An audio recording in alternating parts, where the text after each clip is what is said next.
How the fuck's it going, everyone? It's me, your boy 2006 middle school emo hairstyle here. I'm still not getting a haircut. I found a new douchebag YouTuber that I thought would be fun to take a look at. I'm gonna give you a little behind the scenes action and how I keep finding new douche tubers that not a lot of people talk about. I type in "gone wrong" into the search bar.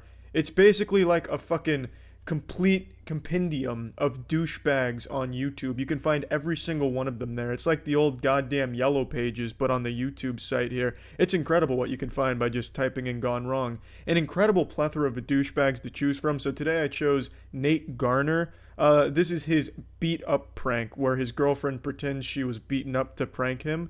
Let's go ahead and take a look here. What's up? Yeah, that's me. Yikes. And this is my life. Let me show you how I got here. Yeah, baby. I've been waiting my whole life. It takes only a quick glance at this man to figure out that he came from a very privileged upbringing. One thing I do like, though, is in his intro, he's wearing a backwards cap. That's very interesting, and I think you know what that means. It's time to get lit. Where are we? I don't really know. My final destination? I don't know. Am I gonna die when I walk through these doors? No. I'm not gonna die. Carissa's hair is gonna die. Ooh. It's all going. Because I'm having her hair salon cut it all off.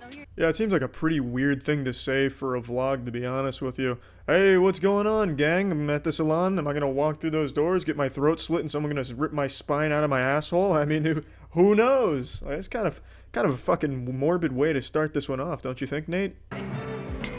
Awesome. Yeah, boy, got kicked out. I don't think you're allowed to vlog in there. And Carissa was a little bit embarrassed of me. Hi, Max. Why would your mom be embarrassed of me? This part actually infuriated me because it shows a complete lack of care for their pets. This man goes in there with full intention of staying throughout the entire hair salon experience, so you're talking 2.5 to 3 hours in there with her. Meanwhile, there's a dog in the scorching hot car the entire time. If he didn't get kicked out, that dog would be dead. But this all assumes that this vlog is real, which is a huge assumption to make because all douche tubers' vlogs and videos are fake. They're all just piles of shit. So I'm sure he didn't get kicked out. It's probably planned he'd go in and go out. But if it is real, then that salon kicking out this obnoxious asshole just saved the life of an innocent animal. Though, if you're not subscribed, you should. We take big W's every single day. We're the best family on YouTube. And there's merch dropping on Merch First. So there's 3 days left until merch drops, baby. Be ready for it. And be ready for this video. So let's just run right into it. Jesus Christ, Nate, now I just feel sorry for you. I genuinely couldn't have written a more generic asshole douche tuber subscribe call to action merch plug and all that garbage, that checklist of how to be a douche tuber. That was the most formulaic shit I have ever seen in my life. I couldn't imagine a more hollow existence than to put on this fake high energy bullshit performance every day for your children that are watching you. I honestly couldn't, there's no way this man enjoys this. He's got to be fucking dead inside. Let's run right into it. With this over-animated face getting loud for no reason, wacky sound effects and zoom-ins. Holy shit. Nate, that's sad, man. That's really sad. Today, I am going to do, here's a little preview, I'm gonna do the beat up prank. I don't know why this is the most requested prank. Do you guys hate me? Come on. It kind of hurts my feelings. What would make me feel a little bit better is if you guys bought the merch on March 1st, that's all I'm saying. Oh right, yeah, the classics, the getting beaten up prank. That's a fucking wholesome family-friendly prank right there. That's some good shit. Everyone's a winner in that one. Obviously it's all fake, but I mean, why the fuck do all of you douche tubers do these brutal prank ideas let's simulate an armed robbery prank gone wrong, gone sexual, the cop whipped out his cock. What's the next prank you're gonna fake here, Nate? The waterboarding Meemaw in the backyard where you take your grandma out back, put a towel over her face and dump water on her or some shit as a prank? What happened to just silly fun pranks where nobody gets hurt? Why is it always some shit like kidnapping my girlfriend's mother and not giving her back unless my girlfriend buys my merch on March 1st? It's just silly shit.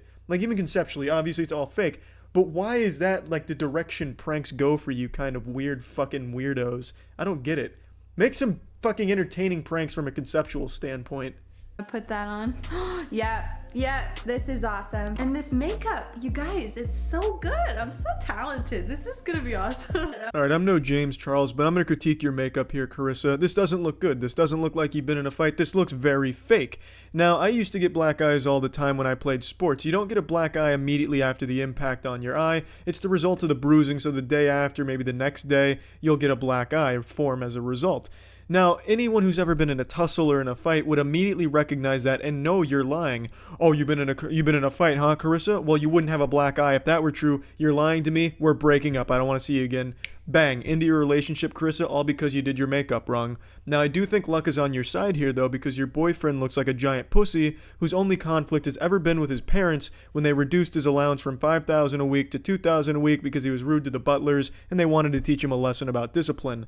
So there's no way he would ever pick up on it, and obviously the prank's fake from the get-go anyway, but god damn it, I wanted to critique the makeup. Hey, are you home yet? Yeah, I just got back. Where are you? Okay, I'm walking back from the store and some guy is like, he looks really sketchy. He's been following me for a little bit now. Where? Where are you? I'm out front. I'm almost back to the apartment, but he's like, Well, just get in, hurry. Can you come out here? Solid acting so far, I'll definitely give it that. Very concerned boyfriend. Oh, you're being followed by a creepy stalker? Well, hey, just, can you hurry up, maybe? Have you thought of that one? Here and walk back with me, please. Where are you? Please, Where in the apartment? I'm out in the front and by the park. Please. Just, why is there nobody? Just come, run. No, just hurry, please. Okay. Hurry. Okay, I hung up. This is so good. Hardy har har, this is some turbo comedy. Ho ho ho. Okay, he's coming, you guys. Okay. All right, you guys. So I just got back from the Apple store.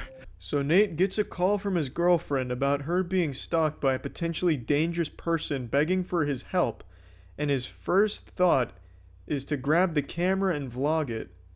Fuck yeah, baby! Garner Gang is lit as shit, catching those big W's on the daily, by letting his girlfriend get beaten up so he can vlog it. Yeah, man. Wow. He's coming. Okay, go. Give me the bag. Stop! Stop! No! Yo, what the fuck is going on? Why the fuck are you on my girlfriend, bro? Bro. Nate! Are you okay? What happened to you? I'm okay. Your bag. Get my bag! No! He's tackling! Oh my god! It's a prank! Nate! Nate! Nate! It's a prank! It's a prank! What are you doing? It's a prank! What are you It's doing? a prank! What the fuck are you Michael! doing? It's Michael! Oh It's my. just a prank! What the fuck are you guys doing? Michael, I haven't seen you in weeks. It's a happy ending once you realize it was just Michael under the mask, like the Scooby-Doo villain being demasked. Then it's a group hug in the shower, and the vlog goes on for 8 more minutes. I didn't watch any of it, because it doesn't get better than that prank right there.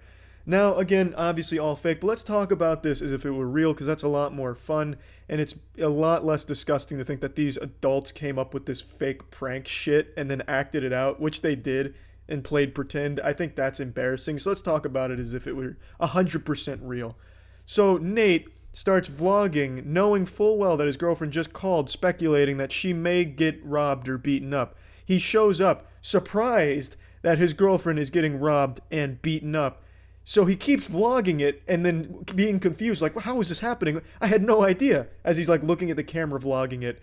So then he goes over and shoves the guy, to which Carissa is surprised that he went and defended her. So to that I have to wonder, is Nate so big of a pussy that Carissa had no faith in him lending his strength to save her? Did she expect him to go over there and talk it out with the man beating her up? Like, hey, sir, that's my girlfriend. If you could just, wrap this up quickly or maybe stop beating her up, I'd really appreciate it. I don't want any trouble. Like, she had to expect that her boyfriend would at least push the guy at the very least. So why is she acting all like, holy shit, hey, calm down? It makes no sense unless he really is that big of a pussy that she had no idea he even had it in him to fight in any capacity. It's baffling. Michael, I think, is the real hero here for having a very minor role in all of this. Yeah, you really got saved some embarrassment for the most part. You even had like a fucking, I don't know, pair of panties over your face or whatever the fuck that was. I don't know. Great video, Nate. That shit stayed lit. Garner Gang for life, baby. When was that merch dropping? March 1st, Nate? You bet your ass I'm not buying that. No, but your content sucks a lot of shit, man. Keep up the good work. Thanks for tuning in, everyone. See ya. It's been a long time coming, but we're finally reaching the point where annoying, destructive pranksters are getting arrested more and more frequently. It is glorious. I'm going to talk about someone that I know none of you have ever heard of. His name is Tommy Tough Knuckles.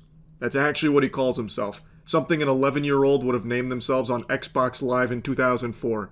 He's now been slapped with 8 criminal charges, a nice charcuterie board of consequences. Kyle, you wanted attention, now you got it. But Kyle Vasquez had trouble navigating all the attention at court today. Big trouble. First, an obscene gesture. Hey, what are you doing? What? We're not doing that. Yep, he's handling it exactly how you'd expect someone like him to. Like a bitch. I'll get into what landed him here in this pickle in a moment. What did they finally get on the infamous Tommy Tough Knuckles, the biggest, baddest guy on the playground? It is pathetic. This guy is a super loser. I still can't even believe he willingly chose to call himself Tommy Tough Knuckles at 21 years old. His name is Kyle. He made a conscious decision to go by Tommy Tough Knuckles like it's his fucking fursona or something, while looking like this.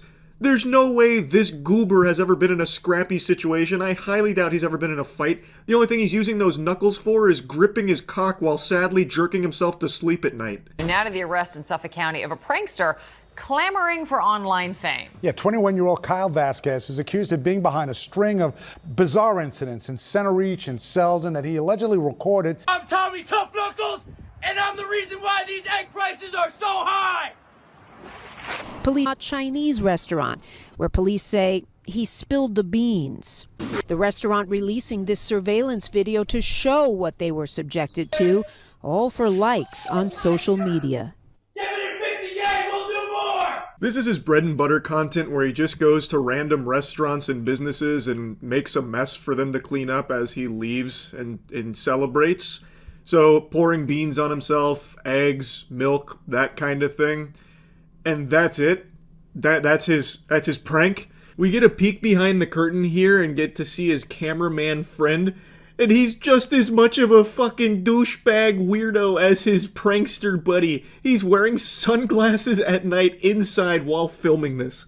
I've said this a lot, and I do mean this. I think the life of a prankster's cameraman is even more sad than the prankster itself, because at least in a case like this, Tommy Tinkle Titties, whatever, he gets some money from it. The cameraman gets nothing. No one knows his name. He doesn't see a dime from it in almost every single one of these cases. He is literally the cuck that has to film his friend getting paid for garbage. Actually, how do you look yourself in the mirror and not feel immense shame for what a failure you are to end up in a position that you're filming Tommy Tough Knuckles pouring beans on himself in a restaurant and get nothing for it? It's such a waste. Like, you really need to reanalyze how you got to this point and make some serious changes, because it is pathetic. Now, he does a ton of these. These are the two that the news organizations kept playing, but he's got others, like Otozi showed his 15K special where he does the same shit with milk and then throws milk on some random woman that was walking by. But this trash was just the tip of the iceberg for Tommy Buttfuckles. He ended up doing a couple of videos where he would go up to strangers and say, like, he has an emergency, he urgently needs to use the bathroom, can they please let him use the bathroom? And people being nice actually did let him into their home to use the restroom after he told them all this, and he was secretly filming them to humiliate them for their act of kindness. But the felony counts were far worse, authorities telling us Vasquez unlawfully recorded 2 private homeowners with an undercover camera in Selden and Center Reach to mock them for allowing him inside. Of recording these videos unlawfully and sharing them on social media. I just need to use the bathroom. I got kicked out, yeah. I have like a bunch of felonies and stuff, so. In this video, he jokes about having a criminal record. And while he profits from likes and views on his page... You following me, bro? Buddy ordered 5 cheeseburgers with a side of attention, and now he's really upset that that attention is being served to him. So the reporters being there is making him very mad, and in every clip that the reporters are there, he tries to, like, say, fuck you guys, and he, like, gives them the finger, and then the cop immediately brings him back down to earth by just towering over him and reminding him that he is just a tiny little worm. It is so cute, actually. Like, he wanted this attention so bad, and now he's crying about it. It's entirely his own fault for being a clout-obsessed goblin creature. Now he's made a bigger mess of his life than all of the eggs he poured on himself at restaurants and shit.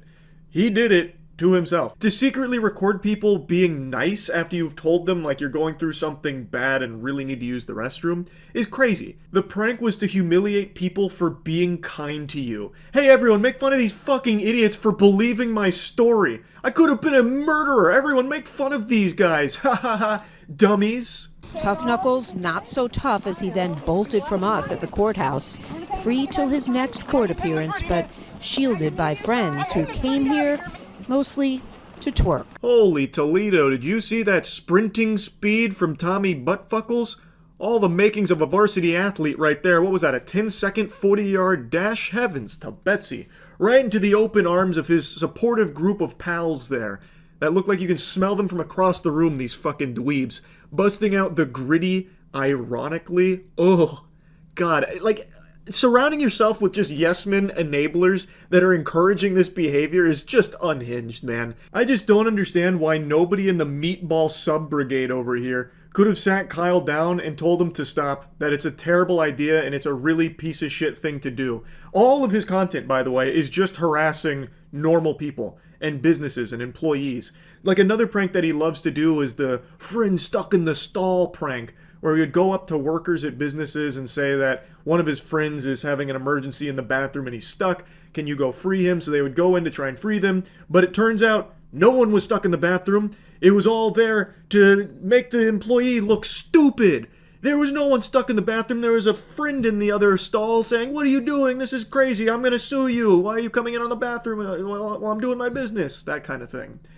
Just all of his content is just harassing other people. And now the second that news is there saying like, "Hey Tommy, you got the attention you want. How is it feeling?" He has the gall to start getting an attitude about it. He even launched a GoFundMe for his legal defense. Keep the laughs coming.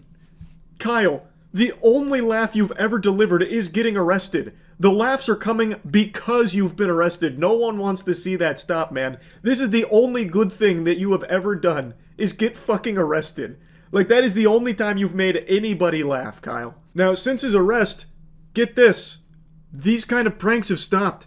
He's playing things really safe. He's, like, eating food now for videos. Like, imagine that. If you actually punish someone's bad behavior, it stops. Wow. I can't fucking believe it. Anyway, I really hope this trend continues of finally starting to step in and stop this kind of dog shit. Because when you do start to give consequences to someone that's just endlessly harassing people in public for content, it stops it. It puts the kibosh on it. So let's keep doing that. That's really about it. See ya. It is wildly interesting to me how pranks have become synonymous with crimes, and I know I've made a ton of content shooting spitballs at and clowning on these worms that engage in this garbage, but it just blows my mind how now it seems like authorities are taking it far more seriously. They're no longer just punching with the soccer boppers on, they're going bare knuckle with the cutters out here and actually starting to punish more harshly these criminals that masquerade as pranksters. And even in the wake of all of that, it doesn't seem to have an effect on the overall quantity of pranks that are still just being posted that are just full-blown raw crimes. Like, there has not been a reduction in it. The fucking brain disease that these weasels suffer from is not being curbed at all, even though people are actually being arrested now for some of these pranks. And today Matt sent me an interesting one that I gotta yap about. It's a guy pretending to be a health inspector so he can invade a small business and harass the owners for some clout on TikTok. I'm here for an inspection, food inspection. For anyone who didn't get the opportunity to watch the original video, please go and visit my page. But just a refresher, this kid Amber came into my parents' establishment pretending to be a fake federal worker, impersonating himself to be a FDA food inspector, to prank, harass, and trespass onto my parents' property. So the original video got taken down and the prankster privated his account. Big tough guy. I guess the jester wasn't liking all the attention he started to get. Even though that food inspector prank didn't exactly blow up for him by any means, the son of this family-owned business happened to have seen it and reached out to him to tell him to take it down and also remind him this is a crime. So this video from The Sun covering this, it definitely has put a lot more peepers on this degeneracy here. As of me making this video, the first part of him covering this food inspector prank that his family was the victim of, it has about 650,000 views. I am showing you part 3 here, which is, you know, after everything's been said and done, so that way it's like the most complete lore of everything. Impersonating a government agent is just a crime, and that's his whole prank. And also, according to some of the other people that talked about this on TikTok, this goober has done this same prank before, where he pretends to be a food inspector. And then get a load of this, it's real knee-slapping comedy, because what he does once he convinces these businesses that he is a government agent, he then goes into the back and berates them. Makes fun of them, just insults them, and then he pretends to be checking things off and giving them advice on things that they're doing wrong, this and that. And that's the whole prank. What you guys didn't get to see in the original video, which I do have security camera footage for, is him harassing my father for not knowing proper English, stating things that are violations that aren't violations, which if we listened to, we could have gotten into serious trouble for. I'll throw a quick pop-up on the screen, but this is him liking a comment stating that this is a felony, this is fraud, and could land him in jail. After I'd seen the video, it had already been up for 2 days, and I tried reaching out to him in his comments and in his DMs, which he politely ignored by blocking me. He seemed to shy away when someone was willing to kind of stand up to him and put him in his place. He didn't like that very much. He plugged his ears to it, and then eventually privated his account, which is very odd because he's putting on such a strong face here as he kind of bullies his way into the back of this family-owned business as he's done before in the past, apparently. Now, I looked up food inspector prank because I hadn't heard of anyone else doing this, so I didn't know if this was like his galaxy brain scheme that he farted out for his dog shit content on TikTok. And it turns out, no, that's not the case. He actually just suckled this from someone else's teat. There's a handful of other deplorable losers like this that did the same food inspector prank where they just pretend to be a government agent and barge into the back and say that everything's a violation, basically. And what I've noticed in pretty much all of those is that they target small family-owned businesses and they look for employees that maybe aren't fluent in English, so that way there's like a language barrier there to create confusion, so that way it makes it easier for them to squeeze their way to the back here. So really incredible stuff here from the pranking community. They've got an absolute home run with the food inspector prank. It's a crime, and you are compiling evidence against yourself. That is always the most interesting part. You are committing a crime and you are filming yourself doing it.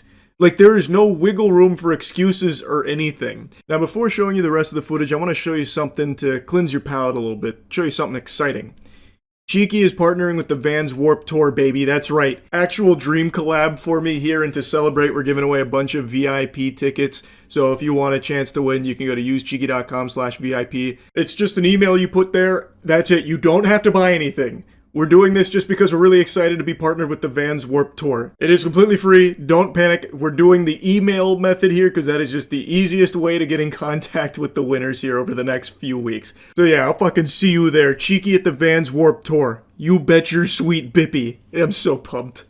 Luckily enough, he went a little too close to home, and one of my friends was able to recognize him and let me know who he was, and he was basically able to reach out to him, letting him know that I was pressing charges against him and that he should take down his video. After the fact, he made a pretty lackluster, shitty apology just because he got caught. The apology will be on my page. It's hard to miss. Something to consider, if the Sun never saw this video, this business would have no idea that it existed because they were under the impression that this was a health inspector that paid them a visit. And in all of the other instances of the food inspector prank, I imagine all of those businesses still have no idea that the individual claiming to be a government agent was actually just some fucking lonely-ass weirdo online desperately fishing for clout by pretending to be a government agent. They were the victims of fraud. So if the Sun didn't see this, that video would still be up besmirching this business based on fucking nothing other than this guy just feeling like being an asshole for the sake of a TikTok prank video. I'm very happy he preserved the apology, by the way, because the apology is about as bad as you're expecting. So this is an apology video to the restaurant owner's son and the restaurant owner and basically the whole entire kebab corner. So I basically went into the restaurant and did a fake food inspector thing. And yeah, so I posted it on TikTok. Then the Sun reached out to me saying he's going to press charges if I don't take it down. And yeah, so I took it down now. I just wanted to just like state it out publicly that I'm sorry, and please don't press charges on me. He's begging for the charges not to be pressed. From what I can tell, this wasn't enough to tug on the heartstrings of the Sun here, who seems like he still wants to go through with those charges. All power to him. He's totally within his right to do so. Impersonating a government agent is a really fucking dumb idea. It is, again, just a crime that this guy is pretending was actually like, you know, a good-spirited prank or something. It's not. The whole point was him insulting this business and the people that work there for no reason. So, I don't really feel too much sympathy for this guy. It doesn't seem like he seems to really care that much. He is clearly doing this just in response to fear of, like, punishment, fear of repercussion for violating the law. Also, a little piece of friendly advice, if you're watching this, shave that fucking mustache. It is hanging on for dear life. That peach fuzz needs to go. There's only a couple of threads left there. There are just little strands of pubic hair. Do yourself a favor, just shave it. It's not working out. And since then has made pretty racially targeted videos towards Indian people. And because of that, he's still getting charges pressed against him. And funny enough, we had an inspector come in today, and guess what? We got the green light, and I'll put another pop-up of that right now. And I genuinely feel bad for the kid, because he seems like the kid that you're friends with just to be the butt end of the joke. And if we learn anything, it's just to leave small businesses alone. All these prank videos can be fun and games until you start affecting people's lives. I can't remember the last time a prank video was fun and games. Pranks in the last, decade have been so bastardized, it has just become harassment, or in some cases, just, actually assault sometimes. That's been another big one in recent years, where the prank is literally just, assaulting strangers. This, I think, would fall comfortably in the harassment camp, where that has now been misconstrued as a prank, where you just harass people, and that's the joke. Anyway, I'm happy the Sun was able to find this video so that way he could set the record straight on his family's business, and also, maybe this will help dissuade others from doing a similar prank, because this shit super sucks.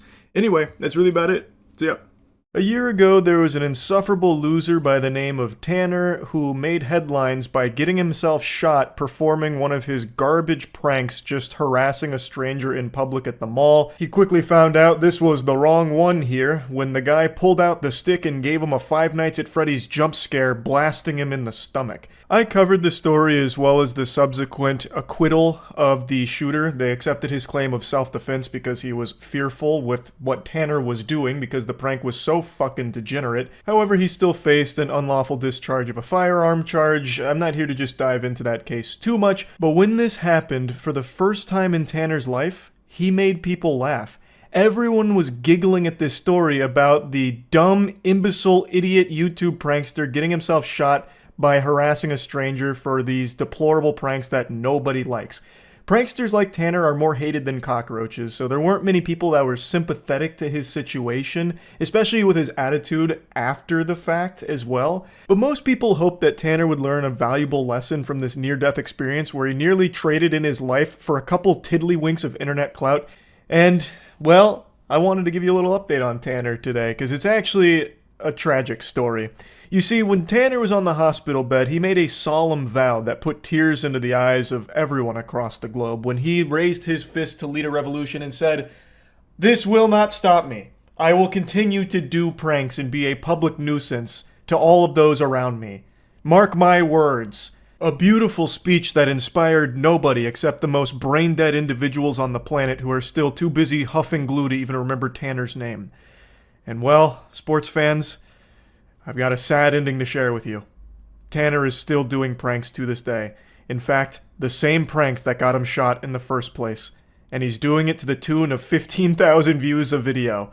Despite getting shot, despite being a spittoon that the entire world was hawking loogies into and making fun of, despite common sense telling you that you should probably stop for the sake of survival, he disregarded all of it and continues to do pranks to this day for 15,000 views of video. He's not stopping recording me. He keeps following me around the whole store.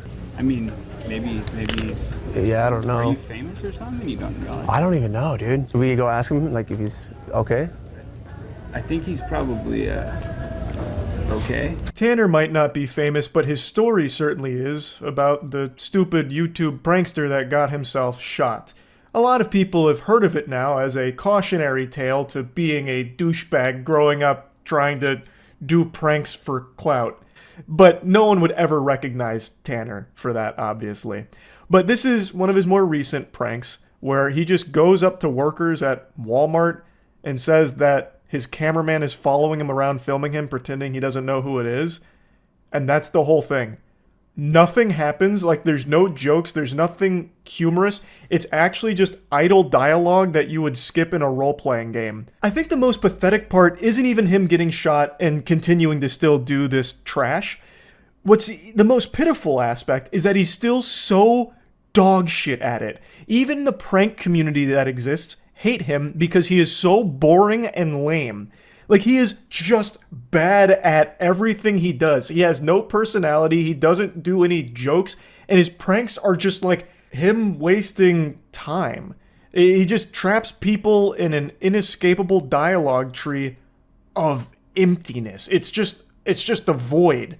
There's nothing to even watch. It's actually a nothing burger. The only reason he even gets 14 to 15,000 views on these videos is because it's people that are still clowning on him for getting shot a year ago. So every comment in the comment section is people just reminding him and surprised that he's still doing it and wondering why. But I don't know.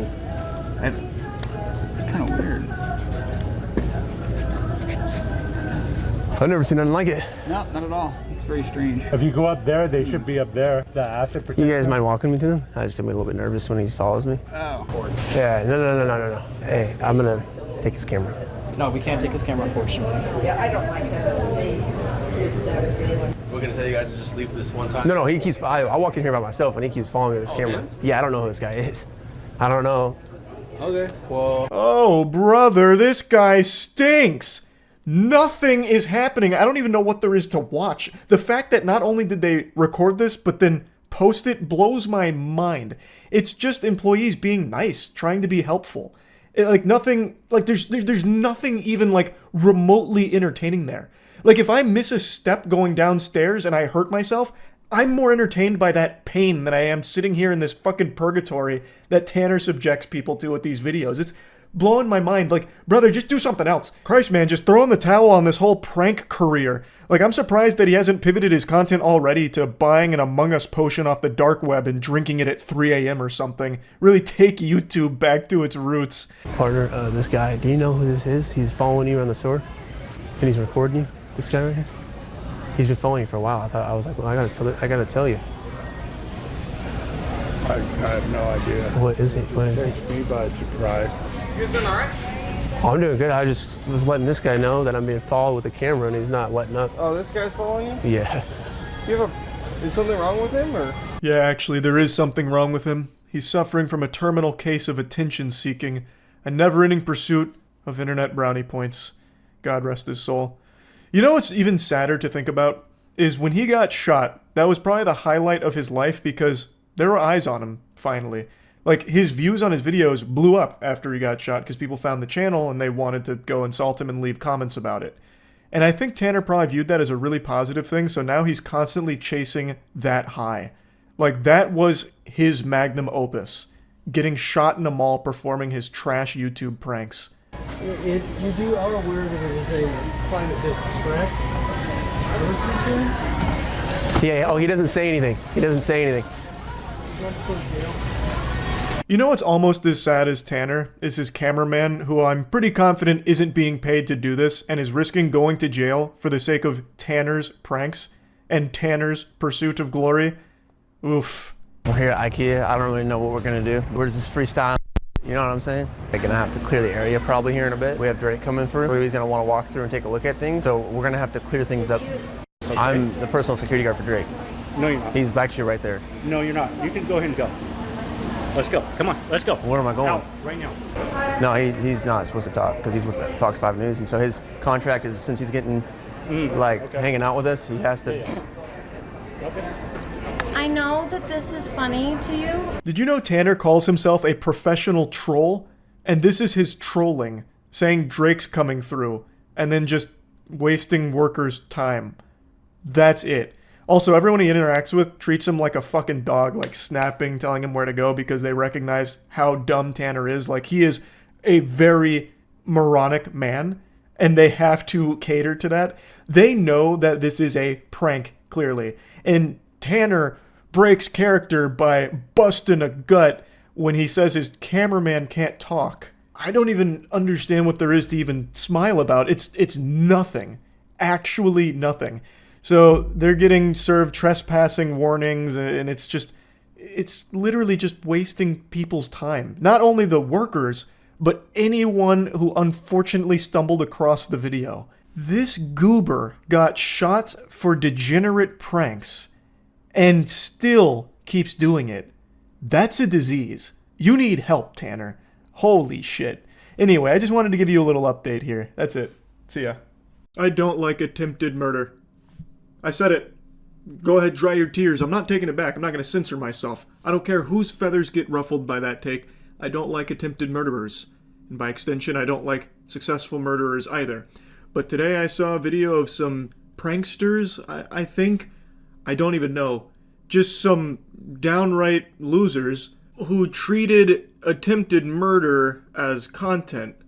One guy, Mr. Olympiad, a giant chair, like a really heavy chair, and then threw it off the 3rd floor of a mall where it plummeted 3 stories down, nearly hitting bystanders at the bottom. Which, if it did hit them, absolutely would have killed them. Go, yalla. Yalla. There's no way this guy's doing it. Allah.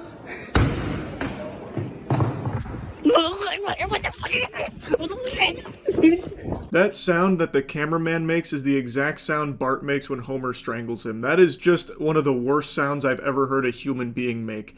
It sounds like he's being waterboarded in honey, like really thick, and he's just gargling it up. The caption saying, "No way bro almost killed someone, nah," with the crying laughing emojis is just diabolical. It's just evil. I'm sure the reaction would have been exactly the same if that did go down there and just fucking blow somebody up. If someone did die from that, I'm sure the caption would have just been tweaked a little bit like, "Bro just killed somebody, what a menace," laughing crying emoji. It's to this point where people like this that grow up with social media convincing them that everyone around them's an NPC to exploit and use for content, it just makes them believe that everyone around them's just not even real. Like, they're not even human beings. So if someone died there, shit, that's just more content for them. It's really scary. Cody. Oh, no, Cody.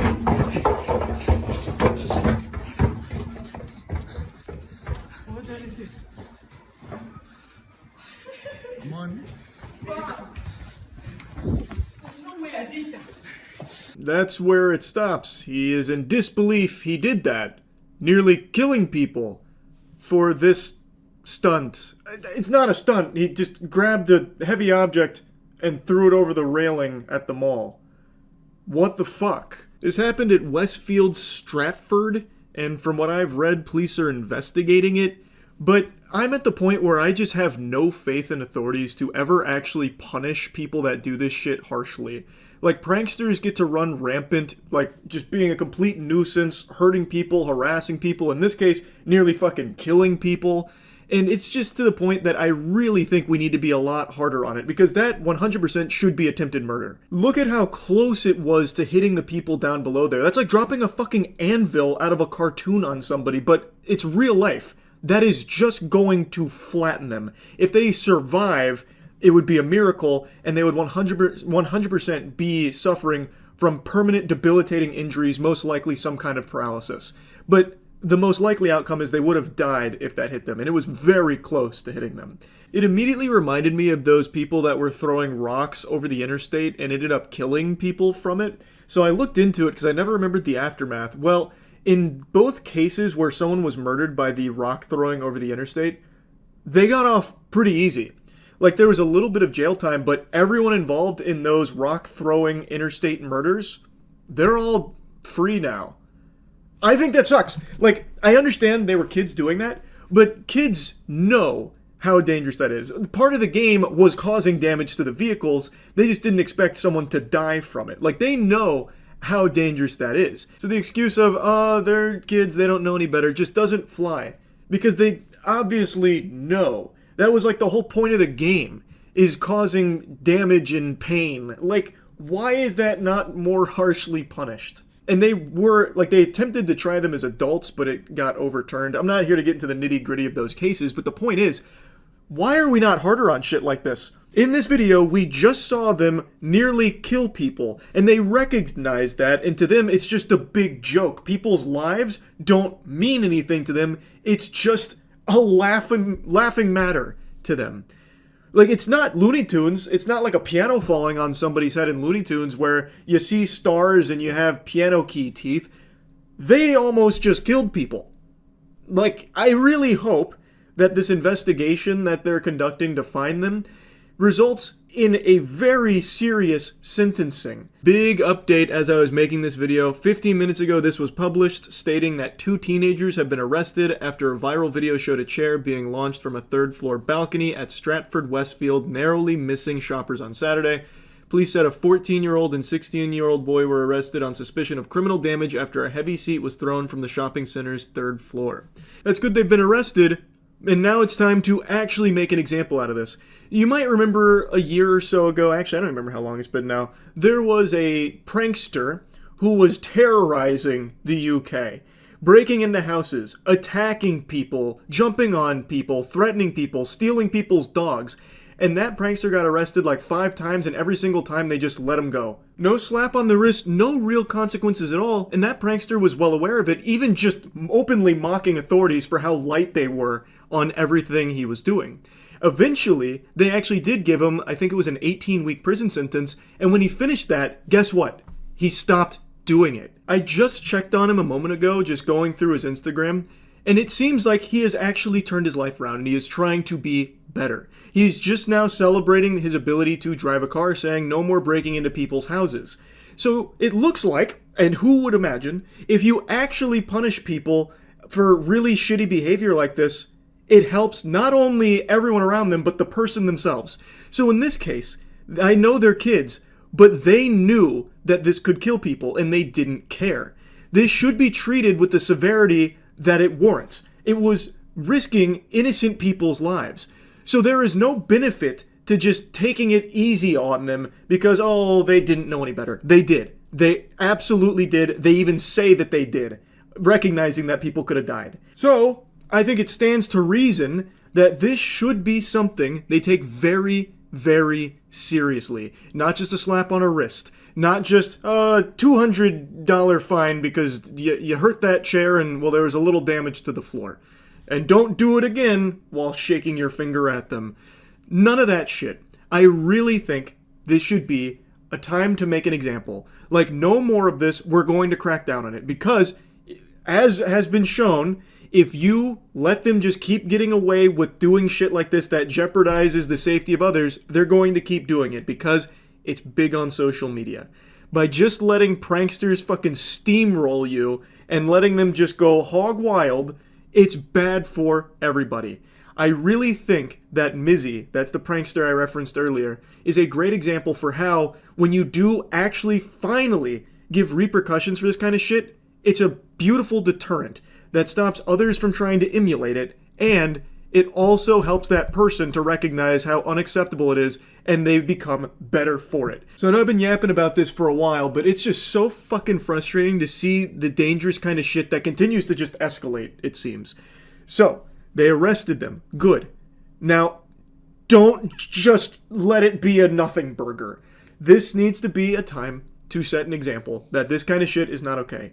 Yes, it was extremely lucky and fortunate no one died in this, but who's to say that it won't lead to a death the next time they do some unhinged shit like this?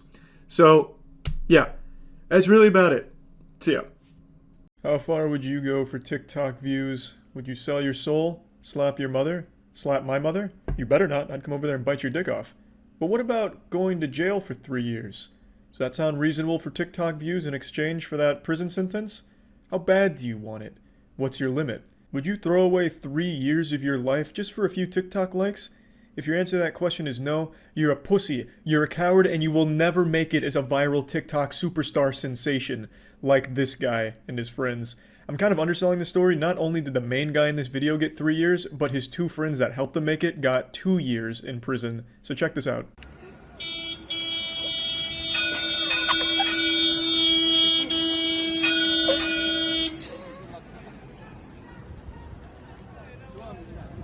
What an epic prank, am I right? That shit was too lit. I almost spit out my apple juice. They got him good.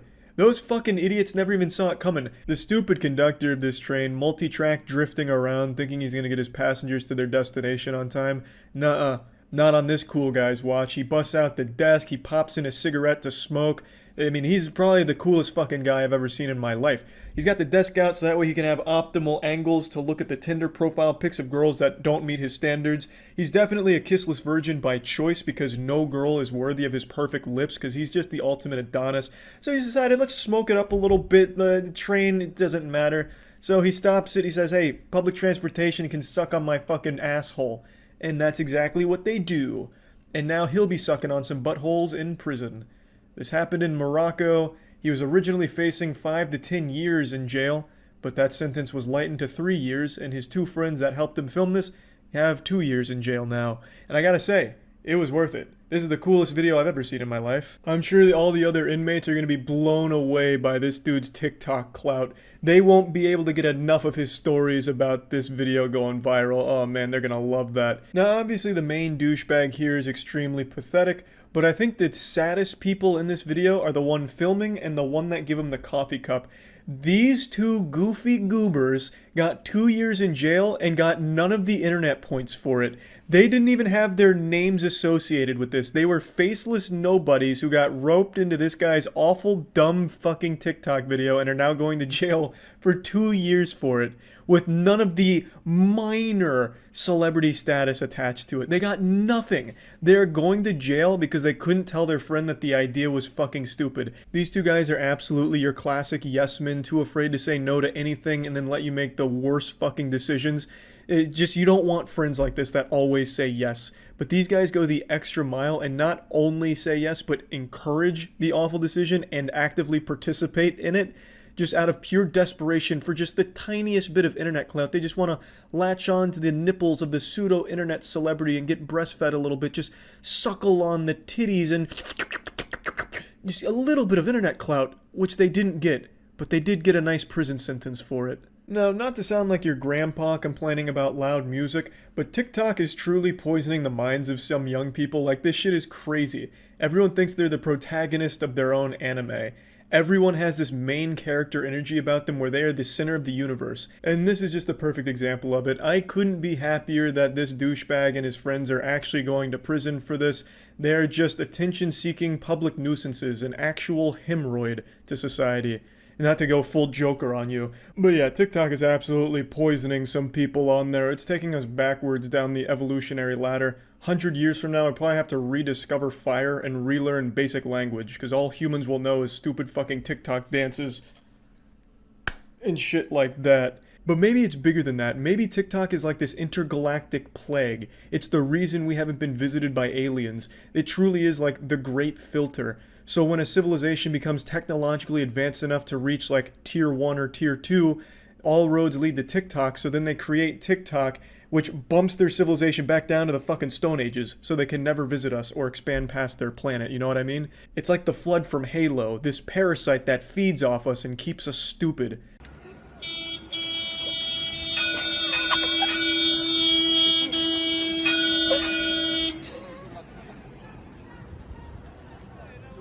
To be honest, this just kind of looks like an elaborate suicide attempt that didn't work.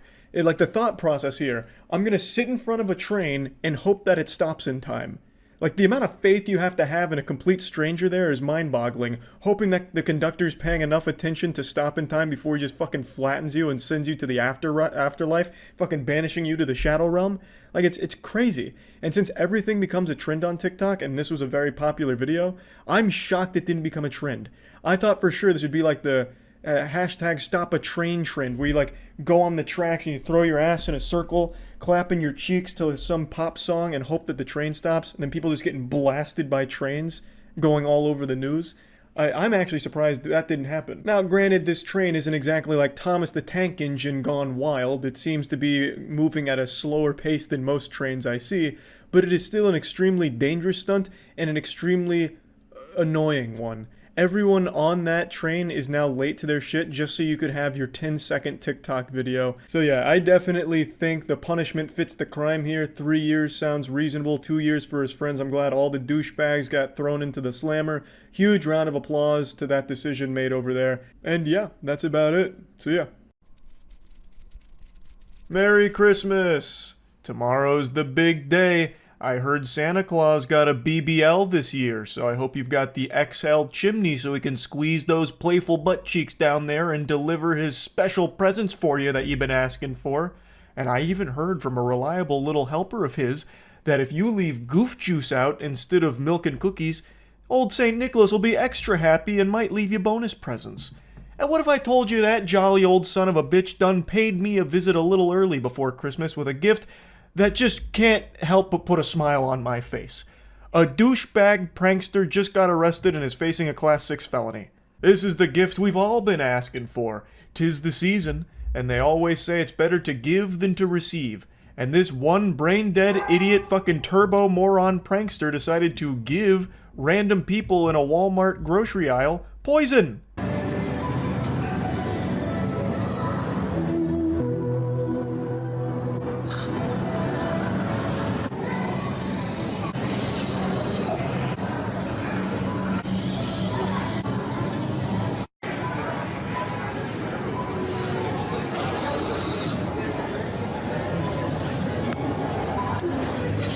Yes, spraying food with bug spray. This guy's good. He's got talent. I'm sure I don't need to educate you that bug spray isn't a safe thing to be consuming. It's literally poison. You could get very ill if you had consumed any of the food that he had sprayed with this. I don't know how someone gets this stupid. I actually don't know how that's possible. You could be chewing on raw plutonium and I don't think it could rot your brain as much as clout does. Like, this guy, his whole Instagram page is nothing but like committing crimes for some internet updoots. I'll go over some of his other recent stinkers here in just a moment, but I have to focus on this for a little bit here because this is unbelievable. It seems like he got inspiration from the Tylenol murderer. You remember the Tylenol murders? Well, I'm guessing this degenerate must have viewed that guy as a prankster. I'm sure all of you know the Tylenol murders, but just in case, I'll drop a quick lore recap on it. Many moons ago, there was a villain who swapped out Tylenol capsules for cyanide and then put the bottles back on the shelf. Buyers bought them, obviously not knowing they'd been tampered with, took them, and some people died from it. This is that same DNA. He is actually just poisoning strangers. He is tampering with their food with literal poison. And that's the content. Now, real quick, let's just set everything else aside here. Just throw it all into the shitter for a moment. Who watches these videos? Who is the audience? There is nothing to even be entertained by. Let's say he wasn't using poison. Let's say he walked up to the food and he sprayed it with cologne, or he sprayed it with fart spray, so it smells all yucky like ass. Well, there's still no video there. Like, what is there to even like kick your feet up at? He walks up, he sprays a little bit on it, he just spritzes it, and then he walks away. That's the whole video. What do you even get entertained by? Like, who watches it? I don't know. Like, how lobotomized could you possibly be? It is just the most boring turd burger garbage ever. Nothing is even happening in the video. Like, do you also throw your hands up when you're riding the escalator from the thrill of movement? Like, just watch some fucking jingling keys at that point. Holy Lord, it makes no sense.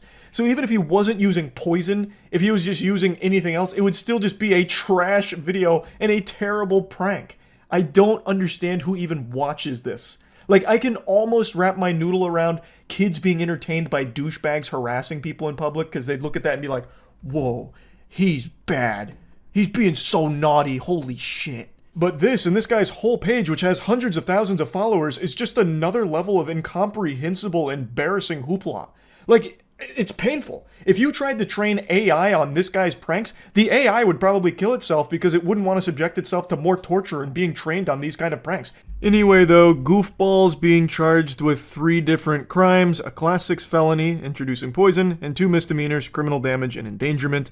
From what I understand, he could face between 5 to 20 years from what I've read for this. I am hoping they don't play softball here. Like, there needs to be some kind of precedent set that you can't just fucking poison people for a prank. Like, come on. So what happened is he filmed himself grabbing a can of bug killer, which was Hot Shot Ultra Bed Bug and Flea Killer. Then he sprayed it on fruit, vegetables, and cooked chicken. He didn't pay for the chemical spray or the contaminated food, and then he left. Apparently he had posted the video and was shocked by the reaction that people had to it. They weren't too pleased with what he'd done. According to police, once he left, he began to see comments online saying how horrible the act was, and he decided to return and collect the items. What a saint. Now, before the charges were filed, apparently the fresh food was thrown away right after, and no one was poisoned, which is actually a miracle, because there was quite a bit of time that passed between him spraying the shit with poison and leaving the store. The defendant returned about 10 minutes after he sprayed the items and attempted to collect the items he had sprayed, placed them in a shopping cart, and wheeled them back to the rear of the store to try and prevent people from taking the contaminated items. Mind you, he would not have gone back in if people didn't tell him to. If people weren't telling him that he might potentially kill somebody with this, he would have never gone back in, and people would have taken those items none the wiser and probably gotten very, very sick because, well, surprise, ingesting poison's not that good for you. And 10 minutes is a good bit of time to have passed with those contaminated items on the shelves. I can ejaculate like 3 or 4 times in 10 minutes. It's reasonable to assume that within that time frame, someone might have come in and taken one of those items and gotten super sick from it. This guy has a fucking chug jug of idiot potion at his house, and he is drinking that every single evening. How can you be so dumb that you didn't recognize that spraying poison on food can hurt people? And how could you have possibly thought even your dumbest members of your audience would think that that was a good prank? So yeah, this isn't like a small whoopsie-daisy type thing. This is something that he really needs to face real repercussions for. There needs to be an example made out of someone that does shit like this. At some point, like, we have to come together and say enough is enough. Now TikTokers and Instagram losers are poisoning people for content. Like, there's gotta be a point where you're like, okay, we're not going to play softball. You're going to get the 5 to 10 years. Because that's what he's facing from what I've read. It's like a 5 to 10 year potential sentence. And he should absolutely get it. He should not be able to get off easy for this. Before showing you some more of his dog shit, I'd like to show you something that's probably going to make you even more furious at this guy. He admitted that he can earn between $6,000 to $10,000 a month for doing acts like these and posting them on social media. He is making substantially more money than most people working right now, just from going out there attempting to poison strangers or harassing workers or just harassing people going about their day-to-day life.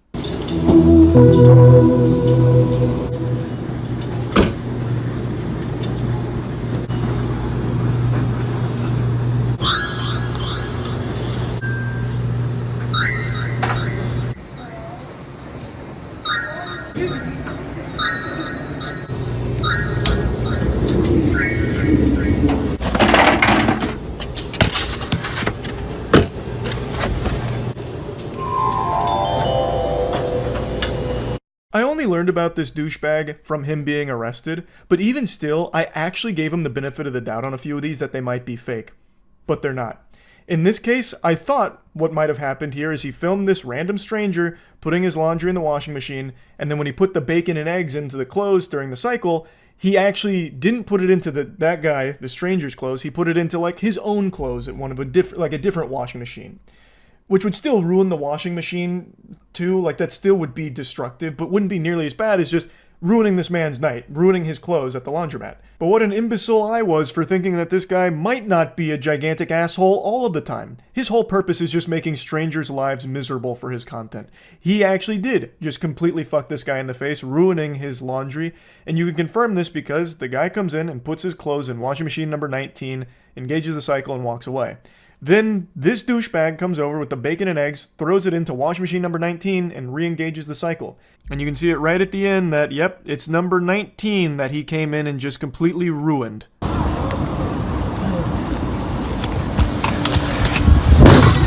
this is one of his shorter ones where he nearly performs a halo assassination here on this worker that's cleaning off a bench.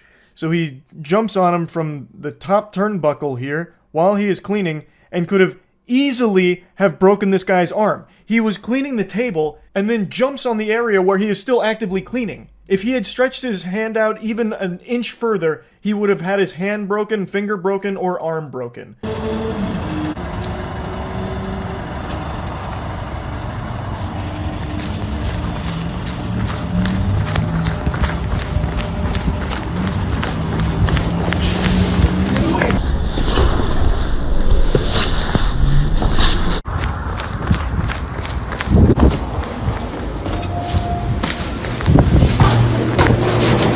Doing a good job.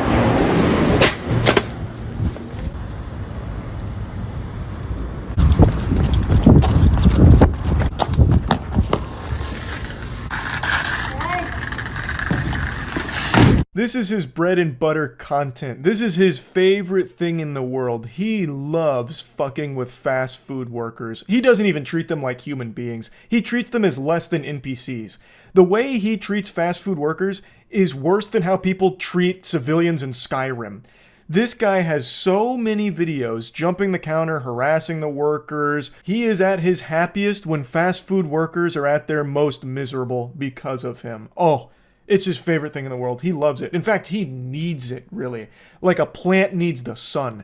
He photosynthesizes fast food workers' agony into his dopamine. He has so many videos being a complete insufferable asshole to fast food workers. Tacos in the egg roll.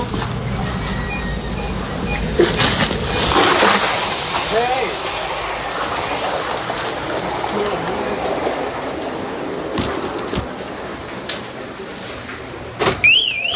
A bathroom? Bathroom 7287.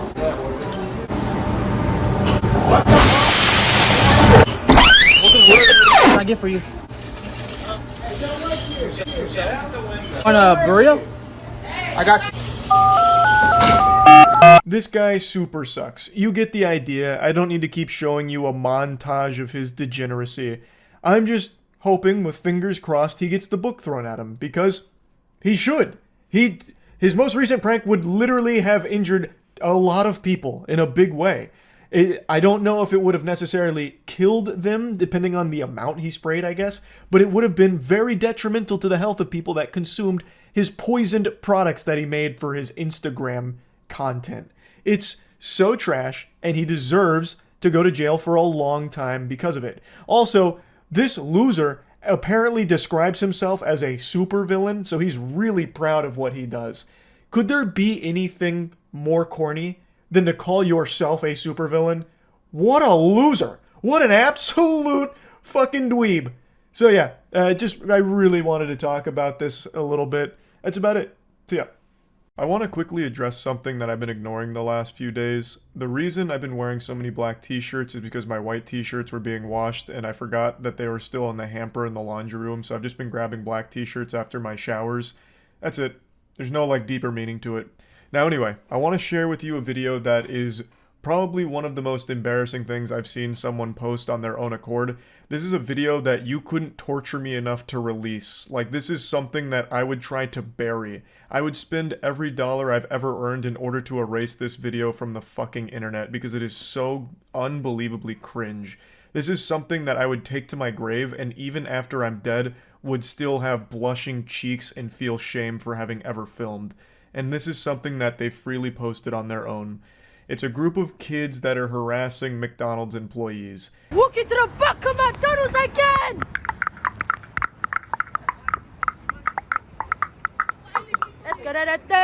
Yeah, I wasn't exaggerating. These are actual milk-drinking, diaper-shitting children. But that doesn't excuse the behavior, and it's mainly the reason I want to talk about this, because they get away with doing all kinds of degenerate shit because they know the authorities can't fully punish them, so they always just get slaps on the wrist, if that. Which just allows these clout-hungry little goblins to continue doing this degenerate shit for views on TikTok, and then they grow up into just fucking losers. I understand you can't just throw these 13-year-olds in jail for any of this, but there has to be some kind of punishment to fit the crimes. Like, okay, you kids went on video to harass these McDonald's workers, so we're going to your house and we're taking away your Xbox, and we're repossessing all of your Fortnite V-Bucks and deleting your account. There's just gotta be something, because clearly they're not getting discipline from their parents at home, probably just being sat down in front of an iPad having their fucking brains rot, so they think this is a good idea, and that the only thing that matters in the world is internet views, so they keep coming up with dumb shit like this, harassing McDonald's workers, and that's just the gateway drug. In 5 years, next they'll be doing like the fucking Kia challenge where they're stealing cars, and then next it's charging people in a Walmart parking lot with a knife, and then they get themselves shot. As you can see, I'm walking, yeah? Let's go, let's check the inspection. Mr. Mizzy, I'm a wife from Mizzy. Alright, let's check the inspection. I'm walking, let's check the inspection. Thank you very much. Inspection. It's a sensory overload because the kid who filmed it is also doing voiceover after the fact, so it's overlapping. It sounds like you're caught in like a Dormammu time loop. It's just constant words and nonsense.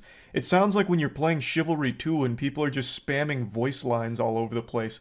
It sounds like when the fucking nematodes show up to the Krusty Krab. It is miserable to listen to. Also, I have no idea why they were making all of those clicking noises when they entered the McDonald's. I'm guessing that's just them trying to be quirky with their signature style. But really the background noise that should have been playing whenever they roll up on something should be circus music, because they're a bunch of clowns. Now, I know all of this sounds mean because they're actual kids, so I'm picking on children, but god damn it, the authorities aren't doing anything about it, so I might as well step in and try and, like, you know, deliver some hard truths that what they're doing is fucking cringe and embarrassing and they should feel shame for it. Like, this is awful. It's fucking stupid. They should be insulted for it. Like, especially now, so that way they'll stop doing it. Inspection, crazy. I have to check the inspection, I have to check the fries and everything. Well, man, I have to check everything just in case. And me and my bro, we got locked in there, bro. Look, me and my brother. They locked us in it. They locked us in it. It just doesn't stop. So they're in the back of the kitchen, they're like walking around, like touching some of this shit, bothering all of the workers, just being an actual headache. Just a blemish on society here. Just for nothing other than TikTok views. It's so fucking juvenile. And yes, I know they're kids, goddammit, I get it. But this is fucking trash. This shouldn't be encouraged. Hats off to the McDonald's workers for taking swift action here. They immediately call the police and then close the door so that way they're trapped in that one location until the police get there. And also, I'm gonna give a little free advice to the kid that filmed this. Give up. Making videos is just not for you.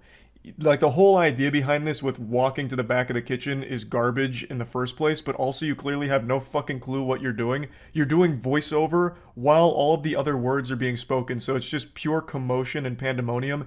No one can make out anything that's going on here. It sounds like we're listening to Charlie Brown's parents. It's fucking awful. Just stop. Just try and commit to something else that's not fucking pranks or whatever this was supposed to be. My legs were sinking. My heart was bum. I was scared. Like Ronaldo. Call the police. Sexual harassment. I'm recording this. It literally sounds like they're accidentally emoting. But anyway, you can see that these little scumbags aren't just here doing an innocent prank. Now they're saying that if the police get there, they're going to say that they were sexually harassed by the workers. That's a serious thing to do. I mean, that's a fucking crime to falsely report something like that. That's just downright evil. That's just straight up fucking evil. Man, then we're outside in the fucking district every fucking time, bro. Bro, what are you gonna do, bro? Come, badness, bro. Record me. What time me? I was like, hey, yeah, record me. You might as well get my number, bro. Hey, you just walked in. Honestly, this whole video kind of sums up the human brain on TikTok really well. It is actual constant fucking noise. Just gibberish. Literal random fucking noises at all seconds because they didn't want a single millisecond to go by without some kind of fucking noise because there needs to be perpetual jingling keys on that platform, which is why there's always like Subway Surfers underneath every video. It's kind of frightening. I really do wonder what TikTok has done to the human brain and if we're going to see any kind of wild effects from that in like 10 years. If people are just going to be completely unable to focus on one thing, they're going to need like multiple things in order to keep their attention. You are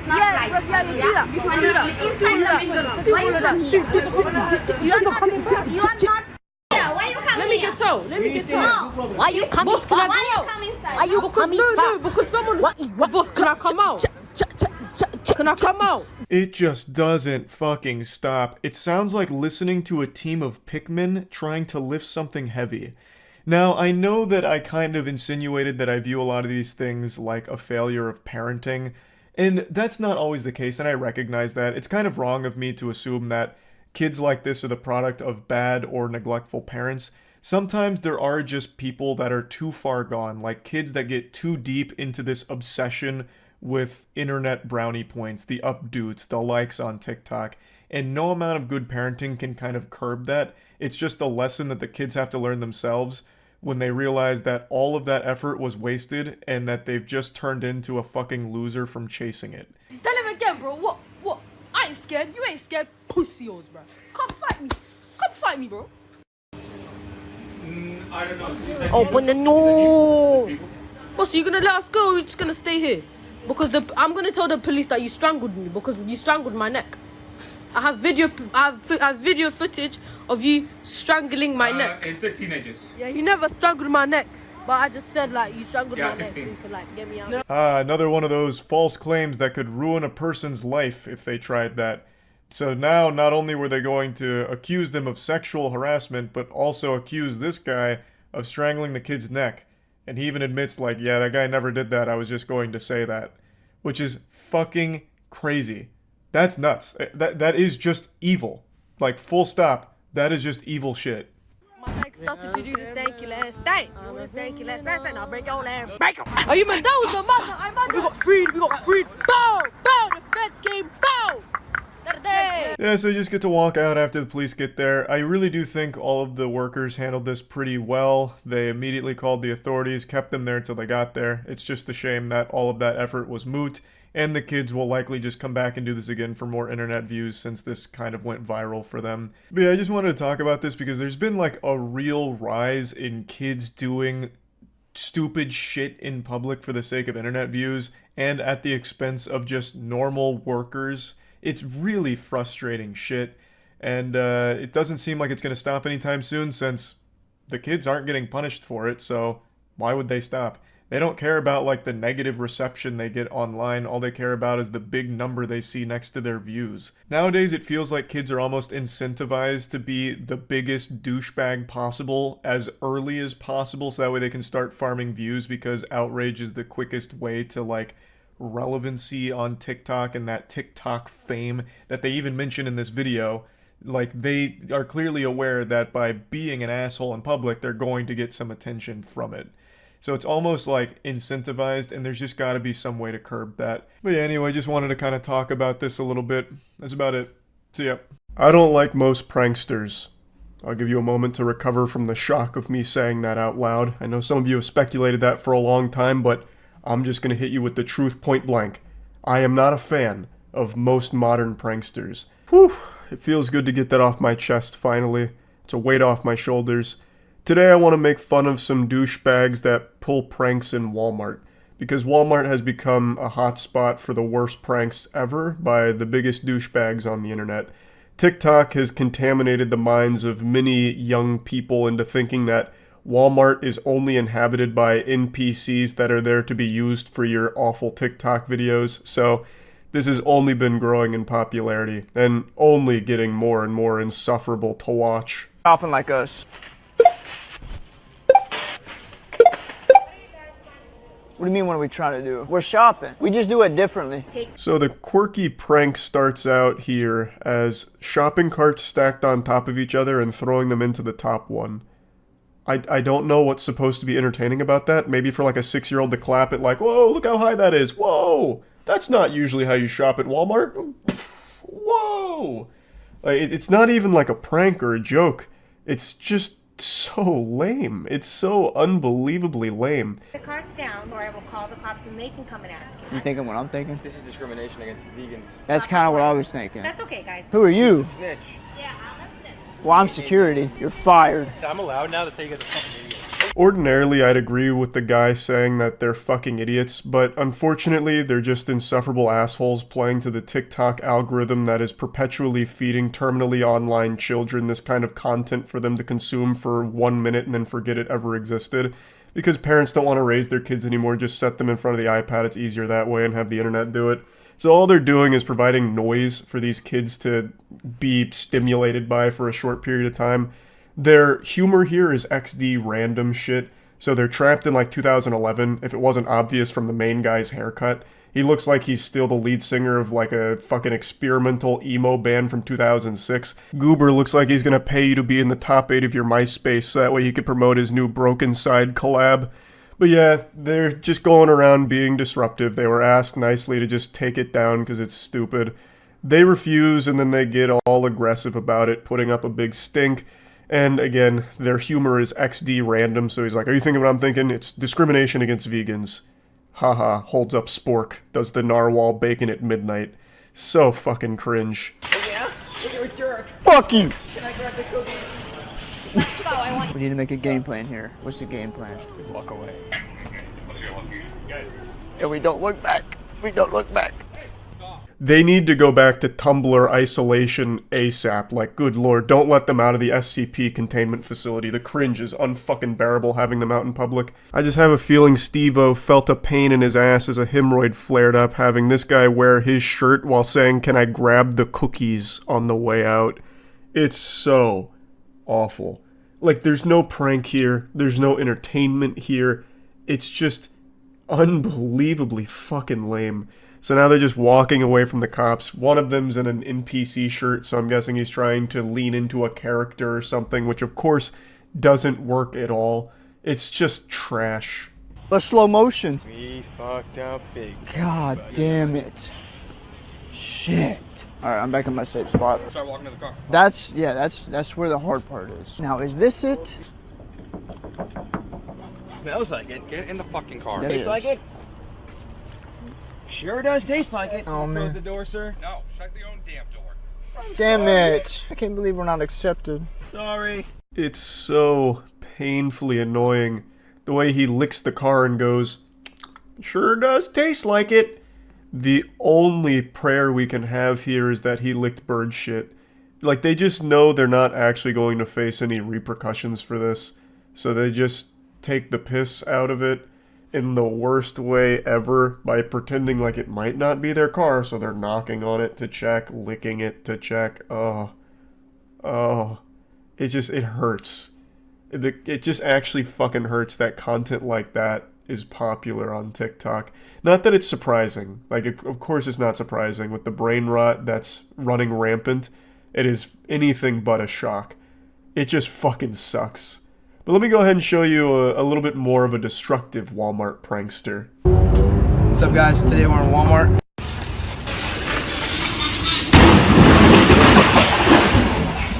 Ah yes, the timeless classic. Knock shit over and leave, forcing the employees to clean up your mess and pick everything up. Good one. That's the entire joke right there. Just rides a bike into it, knocks all that shit over like he was bowling with it, and that's it. And it was so good, he said, I'd like to try it a second time.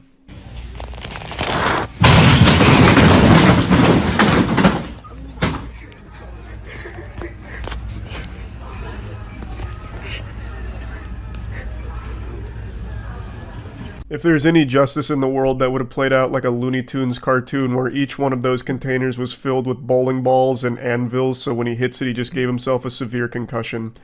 But unfortunately, we don't live in a cartoon. We live in this fucking cringe society where this gets millions of views somehow. I don't know why I'm saying somehow. We know how. Because it's kids. I know that's like the biggest cope in the world, but it's true. It is only kids watching this. If you go to the comments, every single fucking comment is from a child losing their mind over how savage it is and all of that. What in tarnation? What's going on?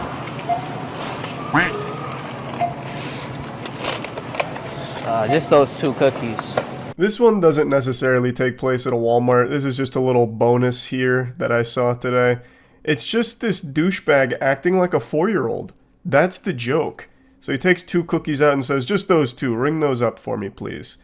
And he puts as many sound effects as possible in here. Like, he crams as many sound bites as he can possibly fucking fit in this video, because he knows that that's the audience. Kids that need constant, like, referential sound bites and shit to stay hooked. And, like, the actual content here is nothing. Like, nothing happens. He puts the cookies there. The cashier wants nothing to do with them. He's fucking bored. He's over it immediately. Wait a minute.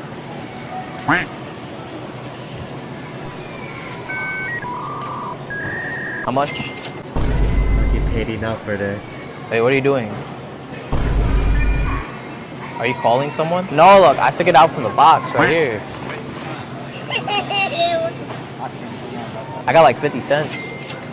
If you ever see someone being this uninterested in what you're doing, you need to take a long, hard look at the mirror and wonder where everything went wrong. This is a video that you couldn't fucking squeeze out of me for anything in the world. If I had filmed something like this, I would never let it see the light of day. I would break every fucking phone. I'd get all of the security camera footage to erase the existence of this moment happening. It's so fucking embarrassing and shameful. Yet this guy not only proudly posts it on his TikTok, but then he edits it to fill as much space as possible with fucking sound bites. It is so embarrassing. Like, I opened the box and I just took 2 cookies out. You have to buy the whole box? Oh, okay, I didn't know that. Here comes Karen. I think I'll buy the whole box. Nah, I don't know him. Oh my god, that just sends chills up my spine. Not only did they just completely have no interest in this garbage that this guy was trying to pull, they caught him with his pants down, hand in the cookie jar here, and called him out for recording a bad prank, and then they all just look at the camera. And you can tell that the main character here also gets super uneasy once he's found out the ruse is kaput. Holy shit, it's so shameful. But he still posted it, so I guess it wasn't too shameful for him. Half the people on TikTok don't even know what that word means, clearly. Yeah, I just wanted to show these pranks and make fun of the assholes in them a little bit. That's it. So yeah. It's not a secret that I'm not a fan of prank channels. I just find the majority of them to be absolutely awful. Sitting through an entire prank video is like sitting through a funeral. It's just sad. I have more fun and get more entertainment when my hemorrhoids flare up than I do watching a prankster's YouTube content. I just find most of it to be bad. But right now, I'd like to show you a special level of dog shit. I don't know if you're ready for this, but I'm gonna make sure you are. This is gonna be a baptism by fire. I need to drag you kicking and screaming into the light and show you the final evolution of awful prank channels. This is like watching a Magikarp evolve into a Gyarados, but it's like really pathetic. This is a prank channel whose name I won't mention because very clearly they are just trying to get their name out there through very vile stunts. So I'm not going to be saying who it is. I'm going to treat their name like Voldemort here. And also, please don't go out of your way to find them or harass them or anything like that. But this is a small prank channel whose entire shtick is just actually harassing people in public and committing crimes and filming them as a joke. Committing real crimes that he himself is filming and documenting. This goofball is actually compiling evidence against himself. He's building his own case report against him. He is his own worst enemy. It's mind-blowing. I was going to make this video a few hours ago, but ended up needing to go out, and in the time that I was away, he went viral on Reddit, and I guess he panicked a bit and just went full cowardice and deleted the video that was having him go viral, which contained one of his worst offenses here. So I can't show you the whole clip, but I can still show you a piece of it and then tell you what happened next. So this is his jerking off in front of a Starbucks employee prank.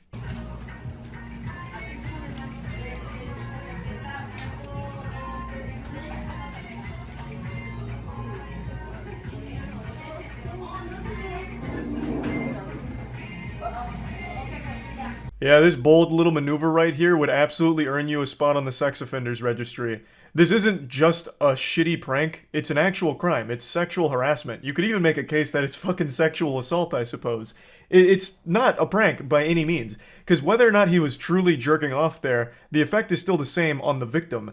She has no idea whether or not you're jerking your tiny meat. Like, there's no way of knowing, but you are simulating it, you're making eye contact with her, and it, for all intents and purposes, it's real to her. Like, no matter what you say or do, like, oh no, it's just a prank, I was just pretending to sexually harass you. It just doesn't work. And this isn't even the end of it here. This goofy goober decided to double down, so the employee tells her boss, like, hey, this guy needs to go, he was beating his meat in front of me, and the guy acts like she's crazy, and he has no idea what she's talking about, and he makes a big scene and song and dance out of it, like, oh, what? Excuse me? Touching my penis? Absolutely not.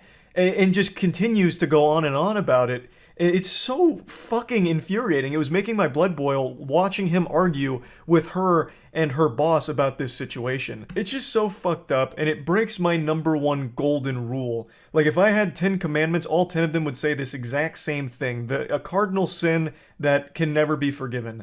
Don't be rude to customer service workers. I think there's never an excuse for being an asshole to anyone in the customer service industry. Anyone who is, I think, is just a worthless douchebag. This is our first time having Sonic. We never ate here before. Really? Yeah. Here, you want to fix the cup holder? I eat it every day. So. You're pretty tired of it, huh? Yeah, sometimes. Should I get you anything else? Oh, that'd be all. What's our total? 21.33. 21.33. Where is my card? Here you go. I'll be right. Yeet. Have a nice day.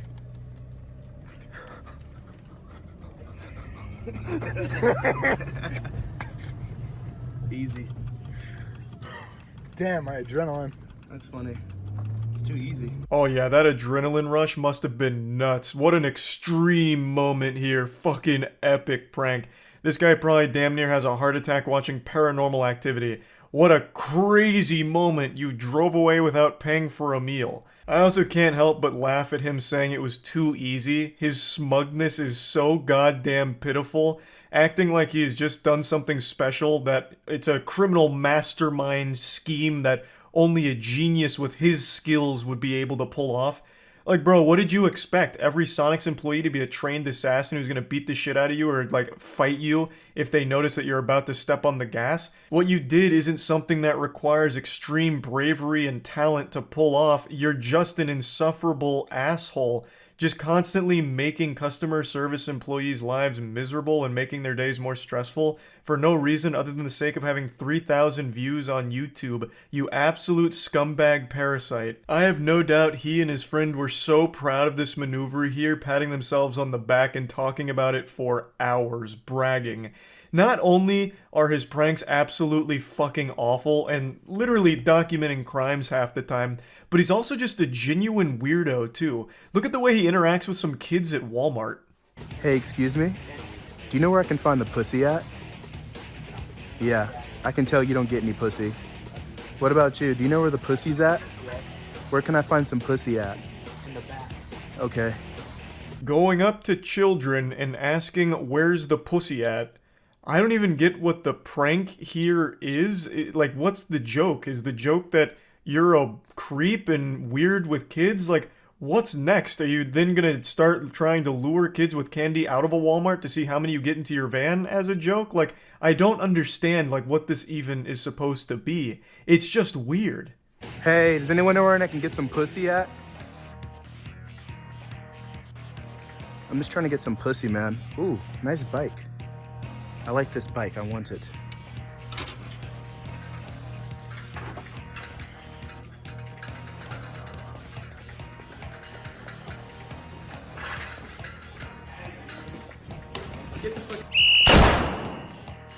Out of here, come on. Hey, I'm just trying to get some pussy. All right, come on, get out.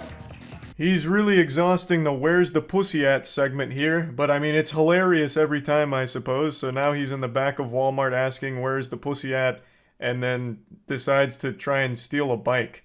So he just starts walking out with the bike, and an employee stops him saying like, hey, don't do that, get out. Then our insecure prankster gets an attitude about that and I guess gets very salty because then he just continues to insult the employee who's just doing his job and asking him to leave. Like, if you want to be an unbearable douchebag for your shitty prank channel, that's one thing, but why continue to stay there and make a bigger hoopla out of this than there needs to be? He asked you to leave, you could just leave, like you already got your shit content anyway, and now you just look weak even to your subscribers who start wondering, why are you now getting so offended? Dude, who the fuck are you, man? Get out. Come on. You're a manlet. You're 5'5". I'm not afraid of you. Okay. Calm down. You're a worker. I'm not gonna do anything. If you put your hands on me, I'll fucking sue you. I wasn't going to. Get out. You're a manlet. Okay, can you get out? Yo, come to the car, kid. You're a small man. Are you mad? I love the camera pan because his friend is the same height as the employee that this guy's making fun of for his height. So his friend's just kind of a cuck. Like, oh, haha, yeah, that guy's short. Ha ha ha, isn't that right? Ha ha ha ha ha. This isn't nearly the end of all of the awful content this guy's made, but I don't think I need to torture you with more of it. It's just terrible. The majority of prank channels are fake. Clearly this one isn't, and it happens to be one of the worst channels I've seen for pranks. It's just fucking awful from top to bottom. And I just figured I'd talk about it since I've made a lot of content making fun of prank channels before, so why not make fun of the worst one? So yeah, that's really about it. So yeah. It's finally here. Today's the day. Count your lucky stars and all your blessings that you were able to live long enough to experience this historic moment with me. The worst prank ever. An achievement that I don't bestow upon anything lightly, but once I go over this with you, I think you all agree. This is the worst prank that has ever been done. Behold the glory of the sucker punch prank, where a man on TikTok suffering from a terminal case of clout delusion is claiming that his series of attacks on strangers in a park is actually just part of his highbrow comedy series of pranks. I'll break the prank down for you because it's a pretty complicated one. So he went to a park and then sucker punched 2 strangers in the back of the head, and then threatened them with a gun, and then asked for one of their cell phones. Are you laughing? I mean, how could you not be? Haha. Really, timeless classic humor, really. I mean, that's a gut buster. That's some side-splitting comedy. He's been arrested for it, to no surprise, because he went up and just blatantly assaulted people and is calling it a prank. And then he even did an apology press tour, where he was interviewed after the fact. Let's go ahead and take a peek at it. We're learning more about one of those social media pranks that is hardly funny. A 19-year-old runs up on 2 unsuspecting people and sucker punches them in the back of the head. Yeah, this is not a prank. He just blatantly runs up and assaults 2 strangers while his friend is filming it. Well, he's regretful. Honestly, I didn't expect him to answer the door, much less come out and talk. But tonight he says he regrets the behavior so many are now condemning online. I'm not omniscient, but I'm going to tell you with 100% certainty, the only thing he's regretful of is that he's getting punished for it. That's it. He doesn't regret the actions. Park, where he's accused of randomly punching strangers. Do you regret it? Yes, I do. 19-year-old Alfred Lewis spoke with me about how he feels about it now. You know, I just made a mistake, and everybody makes mistakes. It's incredible how quickly that statement made me want to puke. I've never gone from feeling okay to ready to just expel bile like a fucking exorcism quicker than that statement. I've just made a mistake. Everybody makes mistakes. You fucking assaulted 2 strangers. They could have easily died from this. Blows to the back of the head are extremely dangerous. Sucker punches are extremely dangerous. You combine these 2 cowardly forces into this unholy fusion dance of degeneracy. What fucking mistakes are you talking about? This is planned, premeditated assault that you filmed the crime of. It's fucking crazy how dumb people have become. And dangerously dumb at that. This is the video in question, first shared with KHOU 11 via the Nextdoor app. In it, you can clearly see Lewis striking a man in the head from behind before he turns around in shock. Obviously, sucker punching is a super cowardly thing. I think the second you throw a sucker punch, you lose your right to call yourself a man. I think it is one of the single biggest bitch-made things you can do that instantly loses the respect of pretty much everyone in the world. But this guy takes it a step forward. This fucking coward not only throws a sucker punch, he throws it to the back of their head. Is there a single bigger pussy on the planet? I don't think so. I challenge you to find someone that's a bigger pussy than this guy, because not only is it a sucker punch, it's a behind-the-head sucker punch, which is, of course, the most dangerous punch you can ever throw. Blows to the back of the head are no laughing matter at all. It's extremely fortunate in this case that nobody ended up dead from this. What he's done is foul. It is downright sickening. It is, by all definitions, just an assault on two strangers that have done nothing wrong. Out of nowhere, just a completely random, unprovoked attack that they filmed. And I just have to point this out, the punches that he throws are the most pathetic punches that video cameras have ever had the misfortune of capturing in the history of moving pictures. It is unbelievable how awful these punches are. He throws it horizontally like this, and he like hits him with this part of his hand like he's trying to knock on a door. The reason that he brings a gun, I imagine, is because he knows if anyone tries to fight back after getting sucker punched by him, he would get his ass beaten and eaten. So he brings the gun as a deterrent so he doesn't end up getting fucked up. But I still can't get over these pitiful little patty cake punches that he tosses out there. They're not even knuckle sandwiches, because he doesn't use his fucking knuckles. They're like, Weenie Hut Juniors. Like Sloppy Sally's. Like, I don't even know what you'd call a punch like that. It looks like he's starting to go for like a classic motorboat move where like a stripper throws her tits around like this, but he throws it as like a punch. It's fucking crazy. I know, like, from the video, all you see is like the bad part about it, but what people didn't see was that I shook his hand after and how I had gave the man a hug. By hug, are you referring to the chokehold you put one of them in after you asked for their cell phone, threatening them at gunpoint? He initially held the complainant at gunpoint. Then, when the complainant refused to give up his cell phone, he hits the complainant in the head and puts him in a chokehold. His statement here actually had me pause the video the first time I watched it and sit back and just reflect on the state of the world. This guy just said, "You only see the bad parts about my assault. You didn't see the good stuff, where we shook hands after and I gave him a hug." What the fuck? What in the world? Oh my goodness gracious. That was a real statement said by him. Let that sink in. Let that marinate. Just let that stew for a second. After I sucker punched this guy, threatened him with my gun, put him in a chokehold, we shook hands. We were totally fine. He understood it was just a prank. I mean, I said it was just a prank, bro. Yeah, like, let's play with this for a moment. Hey, so I went up and I stabbed this guy for my TikTok prank, but don't worry. It was, of course, in a non-vital spot. He's going to live. And we ended up becoming really good friends, and I kissed him on the lips, you know, pat him on the ass and told him, "Get to a hospital, buddy, and thanks for being a part of the content." It's fucking wild. This whole idea of, like, public assault as a prank is something everyone on the internet has made a joke about because of how extreme pranksters have been getting with just becoming either public nuisances or doing public assault on strangers. He's not the first one to do this, he's just the first one to do it in this way, with actually just beating people up in public and calling it a prank. And it's something everyone has joked about, saying like, yep, that's the trajectory we're on, and we're there. Hey, we did it, we made it. We're at the point where now sucker punching and threatening people with a gun is something that I guess some people on TikTok view as a prank. That is something we cannot verify, nor can we confirm that another man seen in the video getting punched and grabbed later left on good terms, according to Lewis.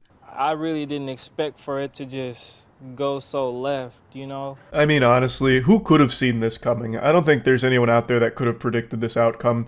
You know, what, you can't just punch strangers in the back of the head anymore without people getting all up in arms and upset about it? God, we've all become so soft now. I could have never imagined this would go so left. And your mom's probably disappointed. Yeah, she is. Lewis said the harsh reaction to the video will make him rethink his behavior and hopefully be a lesson for others. Before you go out and you do anything that you feel is bad or that could look bad, make sure like people know, or just don't do it at all. It's a lesson I don't think anyone in the world needed to learn, because we all know that. We're born with that knowledge. We know not to just run up on complete strangers and brutally fucking assault them by hitting them in the back of the head with a sucker punch. I think everyone knows that. Like, you have to override that intrinsic trait that we're all born with. The only lesson here is that this guy and his friend are extraordinarily stupid and they need to go to jail for what they've done. You assaulted two strangers, threatened them with a gun, you need to go to prison for that. You can't do that. It's illegal. That's the lesson. Full stop. There's nothing about like, well, if you're about to do something that could make you look bad, maybe don't do it. It's not that. You did something bad. It didn't just make you look bad, you did something very bad. And now you should face the punishment for it. That's the lesson. That's the only lesson here. But I want to point something out. We just reached an extremely dangerous milestone in our development as a species. Like, the level of brain rot and mind poison that people are experiencing now has started to convince at least some people that sucker punching and pulling a gun out and threatening someone with it is not a crime, it's a joke. And they'll do it for social media attention. You remember Y2K, like the fear that the world's ending in the year 2000, technology's gonna come and fuck us in the butt while we're all sleeping, it's the end of it? Well, maybe they weren't super wrong, they just had the calendar miscalibrated, they didn't, adjust it properly to account for daylight saving time, the angle azimuth, all those calculations. Maybe they meant it in this way, where in 2023 years after the death of Jesus Christ, we have reached the point where technology is turning people's brain into fucking mush, and it's turning them into monsters that will just assault people because it could get them attention online. Just food for thought. Maybe Y2K wasn't the most outlandish thing ever. Who really knows? But yeah, I mean it when I say, this is the worst prank I have ever seen now. Without question. That's about it. See ya. I know I'm fashionably late to this topic, very tardy to the party. You've all seen the prankster who's gone viral for walking into a stranger's home, but I feel like a lot of you probably don't know that that wasn't an isolated incident for that guy. He's been around for quite some time, doing things just as bad, if not worse, than that prank, and I just kind of want to go through like a little montage of his worst moments and deliver a TED Talk on why he's an insufferable asshole and just make fun of him. So let's start with his magnum opus, the video he's most proud of, the one that garnered the most attention online. This is where he and his friends invade a random family's home for their prank. Get into random houses, let's go!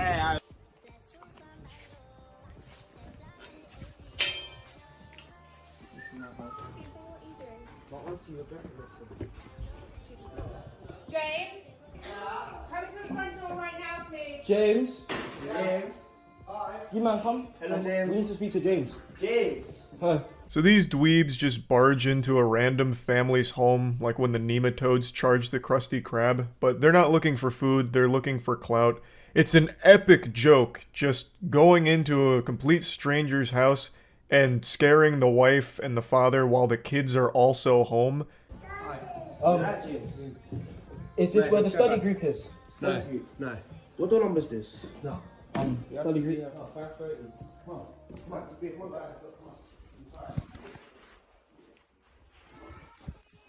Wait, this is not where the study group is? got kids, man. Oh, you got kids? Oh, sorry. Oh, I thought this was the study group. I actually thought. And this is the study group.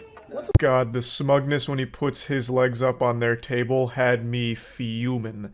Obviously, they got very lucky here that James didn't come out with that baseball bat ready. Like, there was just a chance James was trained in the ancient Bushido arts and charged them with a samurai sword to protect his family, and he would have been totally within his right to defend them. As everyone in the world pointed out, this couldn't happen in America. This prank would happen one time and never again because it'd be just a fucking pile of corpses. Just breaking into a random person's house is asking for a disaster.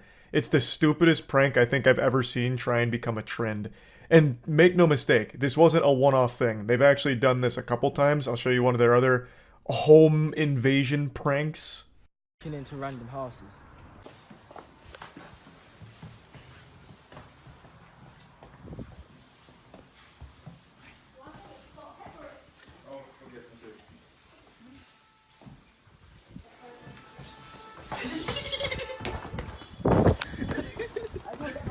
This time they didn't talk to the family, they just giggled like school children finding out their crush likes them and ran away. Now the main douchebag's name is Mizzy, and Mizzy has quite literally grown up with social media and has been a professional loser ever since. And I say that about an actual child. Like, he started getting arrested at 11 years old for this kind of dog shit, and he has never let off the gas because they're not getting punished for it in the UK at all. For example, he recently got arrested for a series of videos where he just assaults Orthodox Jews. That was the content, just publicly assaulting them. And he got arrested and pretty much immediately released. Ah, yes, the timeless classic prank of assault. That's as old as time itself. We've been giggling about assault for years now, so I have no doubt the police gave him a stern talking to really set him on the straight and narrow. I would love to see footage of the arrest and the conversation they would have had. I guarantee the authorities are like, hey, listen, champ, can you not do that? Alright, great. Then he goes home and the next day his prank is breaking into random people's houses. The police throw their arms up like, oh, Jiminy Christmas, this was unforeseeable. Now enough of this foolishness, we're serious, don't do it again. How could this possibly be happening? We've done all we could to stop this and prevent further awful pranks and degenerate crimes like this. We've talked to you multiple times, what else can we do? Oh, goodness gracious, now you're stealing puppies? Which is something he also has done for pranks. Hello. Hi. You got a nice dog? Sorry? You got a nice dog? She's lovely, she's family dog. Big gang, whole lot of gangs. We outside! We outside! We outside! We're all gonna fucking dog! We outside every single time!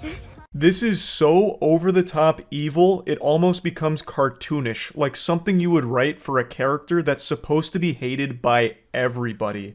Like, man, this guy's such bad news that he steals puppies from old women. It's so fucking crazy. This would be like my Batman event if it happened to me. If someone just came up and stole my dog while I was walking them in a park, I would actually spend the rest of my life dedicated to learning martial arts, tracking them down, and ensuring they face real, hard justice. I don't know if he gave that dog back.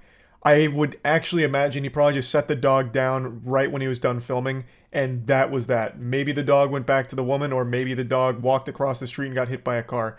Because this guy has never once shown any amount of humanity in any of his content. Everything he does in the most malicious way possible, treating people like props to either scare or steal from, or invade the privacy of. He is the most unlikable prankster on the internet, and that is a prestigious accolade. That is not something, not a title I bestow lightly, because there are a unbelievable amount of shitty pranksters, but he stands atop that mountain of awful people, is a fucking superstar of being an absolute irredeemable douchebag. I actually just can't get over this one. My blood is still boiling. I could cook some fucking noodles in my bloodstream right now.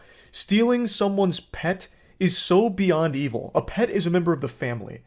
And this is an older woman in the park where she felt safe having her dog walk around and have fun together, and then out of nowhere, some absolute lunatic comes and steals that dog right in front of her. That's fucking traumatizing. And like I said, I highly doubt he brought the dog back to her. I actually can't even fathom how someone could end up so hopelessly pathetic like Mizzy.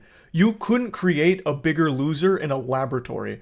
This man went into the character creator and had all of his stats set to literally 0. Now, I mentioned he grew up poisoned by social media from the get-go. He was basically born onto an iPad. Like, his eyes have been glued to TikTok and social media since the very second he could even open his eyes in this corporeal dimension. So he's been doing this kind of shit and influenced by it for so many years. So now he's 18 years old and still doing this. The man is a fucking seasoned veteran of the most degenerate pranks of all time, because when you grow up on social media, you soon take notice that some of the biggest content and people that make an entire career online start by just being a disruptive asshole to strangers. It's very popular. So he's trying the speedrun any percent route to fame through these kind of awful pranks. His TikTok did get banned, and I think some of his other accounts have as well, but that doesn't matter to him because he still got the clout off of it, so he'll probably just come back somewhere. He's just like this little pest that continues to infest the internet, where even if he gets banned, he'll just keep doing these pranks on a different channel and hoping that it catches fire once again. So here's him celebrating his viral fame from the home invasion prank. And today, we are going viral, lads. More viral than I've been in the past like 2-3 years. Like I started social media since I was 8, been doing videos, been making bangers, been blowing up since I was young. But this right here, everywhere.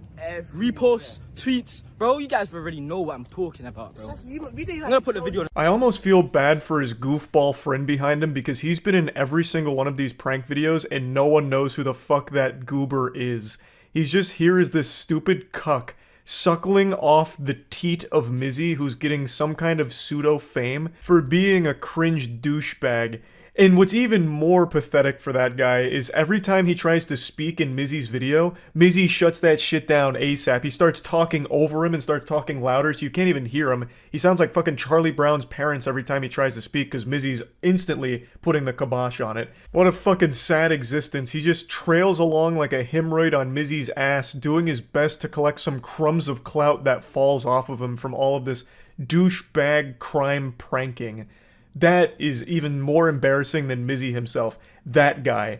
The fucking side character. The sidekick henchman that nobody even knows. But overall, this video is a great look into the disgusting mentality of Mizzy and what gets cooked up in that dumb little noodle of his where he views events like this as a great thing and something to be proud of, celebrating how viral this prank went, and that's all that matters to him, clearly. Talks about how he was 8 years old when he started all this shit, and he's still going hog wild with it, just letting it rip. And he's going to continue to double down on this content and probably amplify the ridiculousness of it. The only thing that would stop it is if he gets arrested and actually faces jail time for it, or if people stop talking about him and he fades away into obscurity. That is absolutely his worst nightmare. People forget about him, they don't know his name, they don't know who he is anymore. That is his kryptonite. What? I'm gonna show you from over there. I like your hair still. You got some nice hair. It's nice and luscious. I'm perfectly fine. You're gonna die. Huh?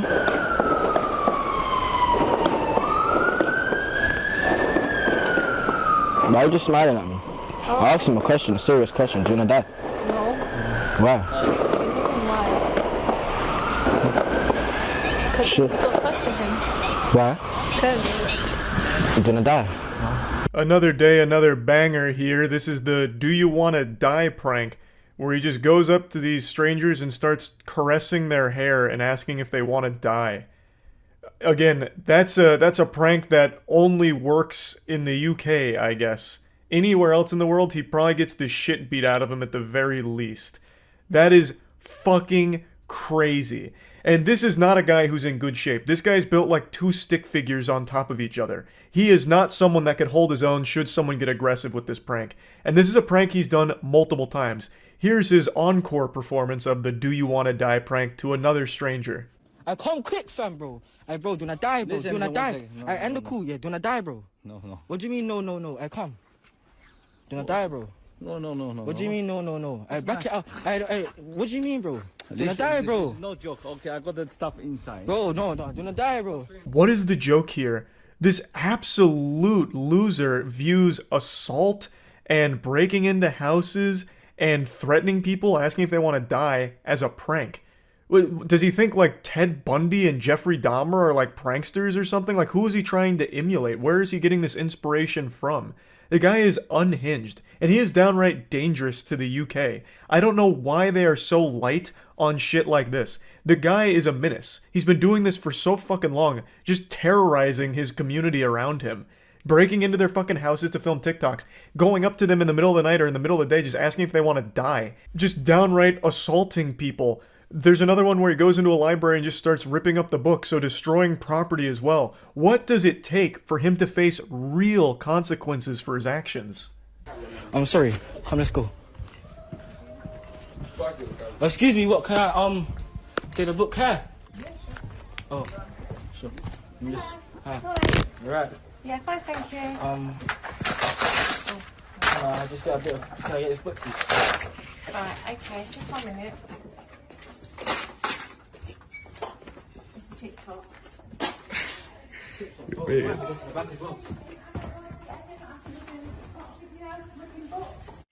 TikTok video ripping books, no? Excuse me, what's your girlfriend? You need to get This is not what we did. That's your book from home? No, it's not. Another outrageous, stinky prank here. It goes on and on and on, and it's not going to stop anytime soon. Again, all of this he's viewed as a great thing for his career. It's not really a career because I don't think he's monetized it in any way. He just likes that people now know his name a little bit more. That's actually all he cares about. That's worth more than gold to him, which is so fucking pathetic.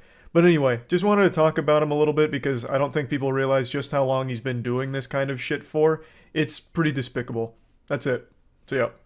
For almost a decade now, I've said multiple times how the worst content on YouTube comes from YouTube pranksters. There is nothing more deplorable, heinous, or dog shit than a YouTuber doing pranks. Watching a prank video is more painful than walking in on your significant other cheating on you. There's only two unforgivable sins in the Lord's eyes, and one of them is watching pranksters, and the second one is not liking anime. It's just so fucking gross. This shit is so bad. It like really fucking terrible, and the douchebags behind the prank channels are some of the most insufferable assholes the internet has to offer. The man who goatseed himself is probably a more likable content creator than the entirety of the YouTube pranksters combined. His asshole has more personality than all of the androids behind these garbage prank videos. It's truly abhorrent stuff. And you know what I'm talking about, the walking around in public and pissing on people's shoes and then saying, it's just a prank, bro, so they can't get mad at me. And if they get mad, they're the bad guy. I'm the victim here. I told him it was a prank. I don't know why he's upset. I just spit in his face. That kind of douchebag. Or swapping grandma's medicine out with ketamine, gone sexual. The worst people on the internet are the ones that are pulling pranks. Now, of course, they're all fake, but not every child knows that. And today, I'm going to tell you the story about a kid named Timothy Welks. Timothy Welks was a 20-year-old kid in Tennessee who grew up watching YouTube pranksters and aspired to be one himself. But he was never in on the joke. He never believed Santa Claus was fake. He thought the pranks he was seeing was real. And he had a plan to become a YouTube sensation prankster. His plan was to charge a family with butcher knives wearing a mask, and when he pulled this prank off 2 days ago, he was fatally shot and killed. What's especially wild about this story is this kind of prank, the robbery prank, isn't some unknown, taboo, uncharted territory kind of thing. He wasn't like Christopher Columbus discovering a new type of prank. This man was doing a very common prank. The robbery prank is one of the most common ones these insufferable assholes on YouTube will do, where they stage a robbery as a prank. They'll charge people with weapons like a fucking chainsaw or sometimes unloaded weapons or blades and shit while they're dressed as like Scary Steve from Minecraft and be like, give me your wallet and all your condoms, shit like this, and like shake them down for it. And then they'll be like, oh, it's just a prank, bro, you're not actually getting robbed. And like, oh, you jokesters, oh, you rapscallions, and that's the whole video. It's absolutely fucking terrible, but the people they prank are obviously in on it. It's all staged. Timothy Wilkes and other people like him don't know that. So Timothy chose someone that wasn't in on it, and he charged them with butcher knives as he was dressed up like he was from fucking Comic-Con, and he was shot and killed. And I don't know if this is real, but there is a source that was released by one of the publications that said it was the audio from the incident. And since this was filmed for a prank, there is clearly film of it that exists. But that hasn't been released. But I did hear audio. And his last words after the gunshots were, it's just a prank, bro, as he was dying and crying. I don't know if that's real, but there is no doubt in my mind when this did happen, he absolutely shouted, it's just a prank, bro. And those were most likely some of his last words. That is some of the saddest shit. You couldn't write a more poetically pitiful conclusion. To have been misled by these awful people on the internet to such a degree that you end up giving your life for the sake of a fucking prank. What an awful, awful, awful way to go out. The person I feel the most bad for is, of course, the man that shot him. He was a guy that was just acting in self-defense. He saw two people, Timothy Wilkes and his friend, both dressed up in masks, charging him with butcher knives, and he armed himself and shot. The dude's not like James Bond or Rambo. He wasn't going around hunting bad guys. He was getting charged by two people he didn't know with knives, so he armed himself and defended himself. And luckily he hasn't been charged with anything because he shouldn't be. It was clearly self-defense. Timothy Wilkes and his group were 100% in the wrong here, and it takes a real fucking psychopath to pull a prank like this. It takes someone extremely delusional to think that this is somehow an okay prank or anything like that. These fucking pranks are so stupid. The punchline is literally, ha ha ha, you thought you were about to die. Now, of course, in all the other ones, it's all fake and the people are clearly in on it, but in a case like this, Timothy Wilkes literally thought this was going to be a good prank. Like, he'd go up to these people, make them fear for their lives, and then at the end they'd all be laughing, slapping ass, and then grabbing themselves a little beer or something. I just don't understand how someone could be so incredibly delusional. It's baffling. It's absolutely shocking and disturbing that someone could actually think that charging strangers with a butcher knife and then saying it's just a prank would make everything okay. It's fucking wild. But yeah, I wanted to just talk about this story a little bit because for years now I've mentioned how these insufferable asshole YouTubers that command their audience of 11-year-olds literally brainwash them into thinking horrible things are okay or normal, and that a lot of these kids don't recognize that the shit they do is fake, and that's bad and dangerous. And this is exactly what I was talking about. Timothy Wilkes isn't the only kid that believes the pranks he sees on YouTube are real. I'm sure there's others, but none of the other ones are crazy enough to charge people with knives and wearing masks like it's the fucking purge. So it's just one of those freak things that was always going to happen when you have absolute fucking degenerates making dog shit pranks where they're like kidnapping their friends and putting them through Saw games and then saying it's just a prank at the end and then everyone's all smiles. Fucking ripping their dick off and then just saying it's a prank and they're like, oh shit, you got me. Yeah, my penis is gone. Should have seen it coming. That was a fucking epic prank, friend. It's crazy. Fucking crazy. Horrible situation here, and I feel horrible for the guy that ended up killing Timothy in self-defense. That's gotta be a traumatic experience for him, and well, it's just a situation that should have never happened in the first place. Terrible. That's it. See ya. If someone told me I could get 100,000 views on my YouTube video and it would only cost me 7 years of my life spent in prison eating gruel off of the floor, I'd say sign me the fuck up, baby. What a deal. Prison is temporary. Clout is forever. And so is a criminal record, I suppose, but it doesn't matter, because internet updates are all that really matter these days. This dream came true for a YouTube couple named Saucy and Honey. They were recently arrested and charged with third-degree criminal trespassing and conspiracy and could face up to 7 years in the slammer, all for those sweet, juicy YouTube views. They pulled off the most epic prank this world's ever seen, and the history books will remember them for it. They'll be talked about like Jesus Christ was in the Bible, the saviors of high-quality YouTube content.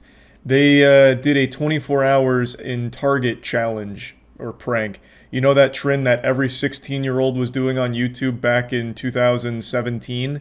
Yeah, they did that like 4 days ago. I don't know why they chose this prank. It died like 5 years ago. They're very tardy to the party, but they seem to desperately try and suckle any amount of dust they can out of the dry titties of this garbage-ass trend from a time long since forgotten.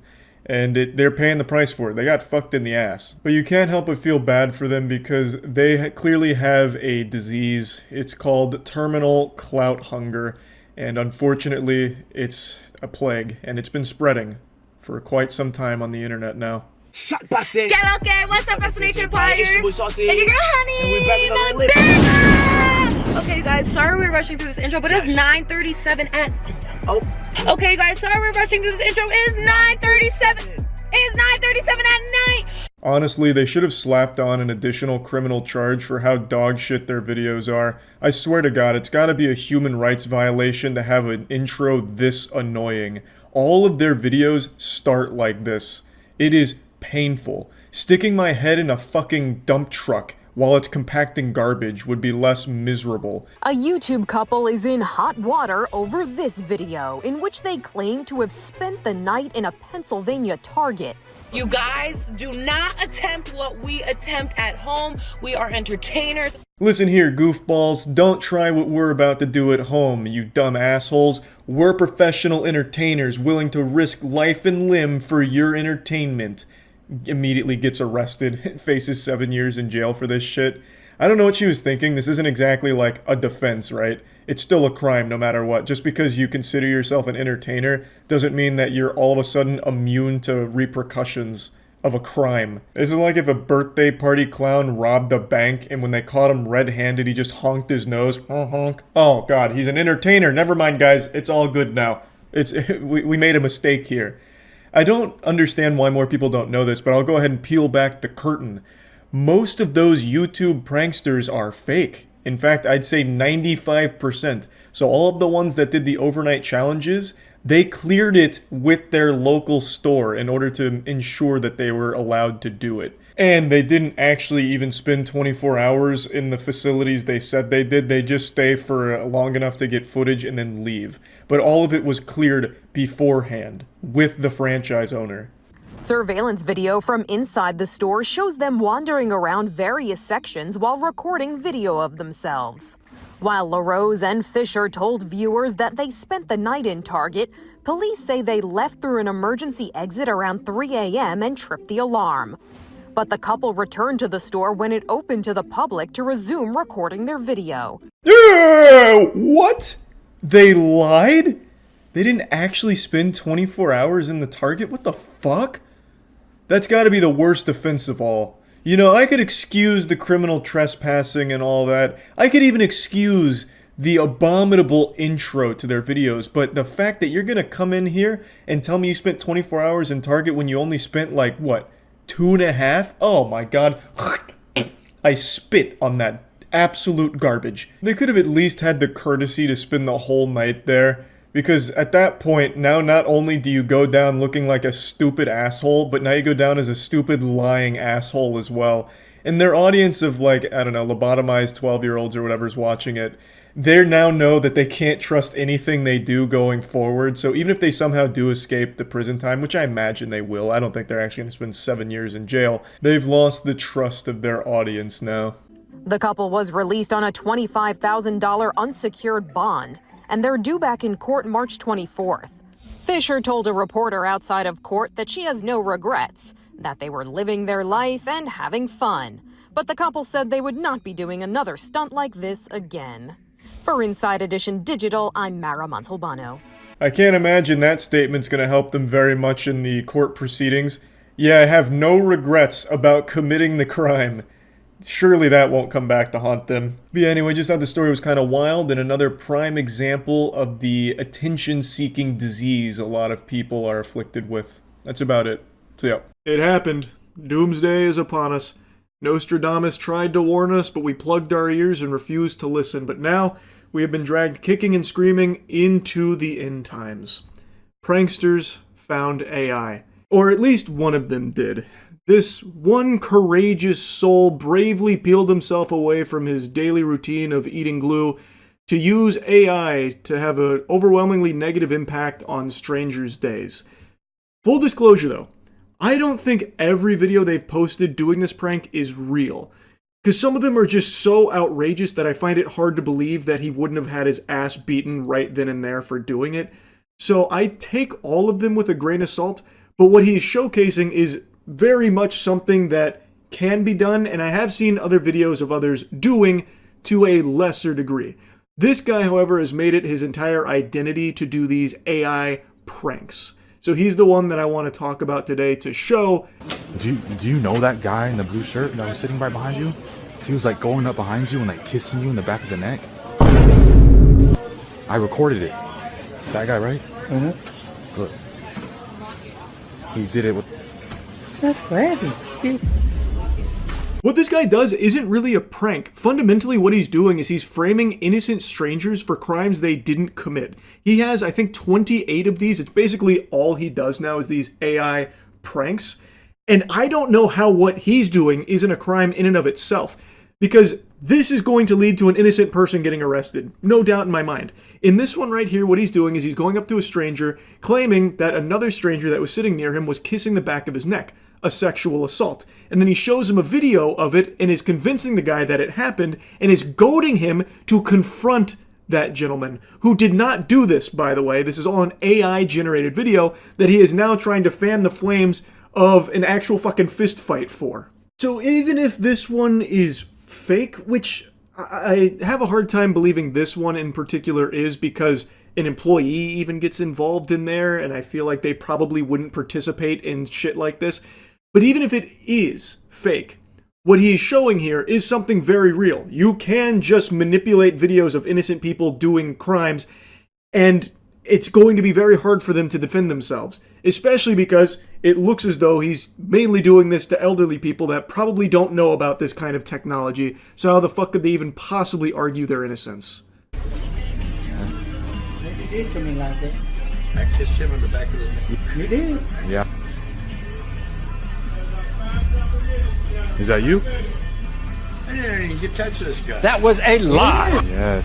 Hey, did you see me touch this guy? Look at that camera. Oh my God, where'd that come from? Him. Him. No. Him. No, it didn't. Yes, sir. You did.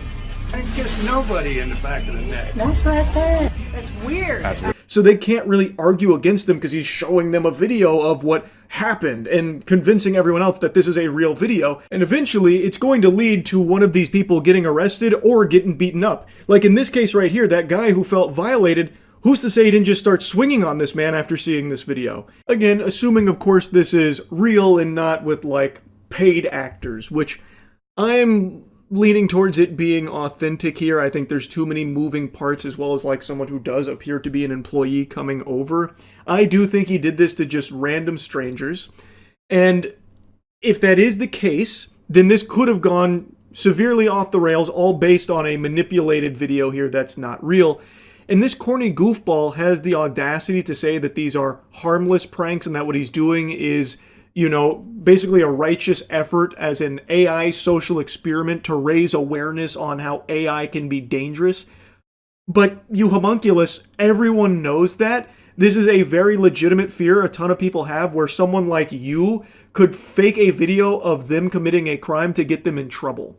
This isn't some valuable PSA. This is something people already know about and are already worried about. There's absolutely nothing educational about just framing these innocent people as criminals or like sexual degenerates or something, or trying to like have them fight each other like fucking fisticuffs, all based on AI generated videos. That doesn't do anything besides just have an overwhelmingly negative effect on these strangers. When you guys are like taking forever, he got mad and like went back there.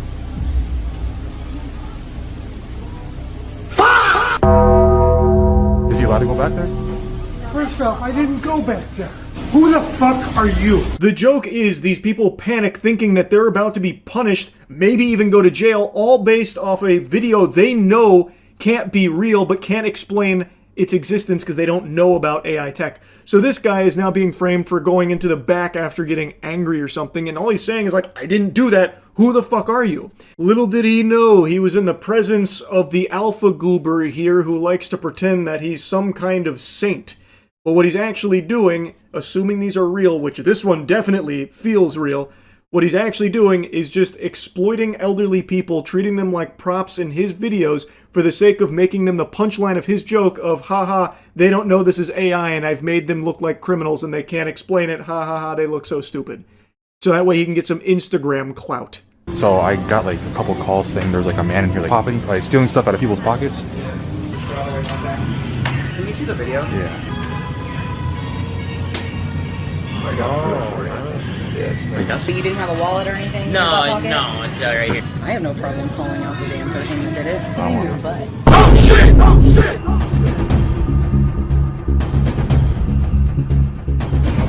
Enemy spotted. Here he's actually going up to store staff about a stranger pickpocketing one of the employees. Again, this is a crime. They even all go together as a group to confront this guy they think stole from this man or was attempting to. Who's to say they wouldn't have just called the police right then and there and this innocent man being taken away in handcuffs?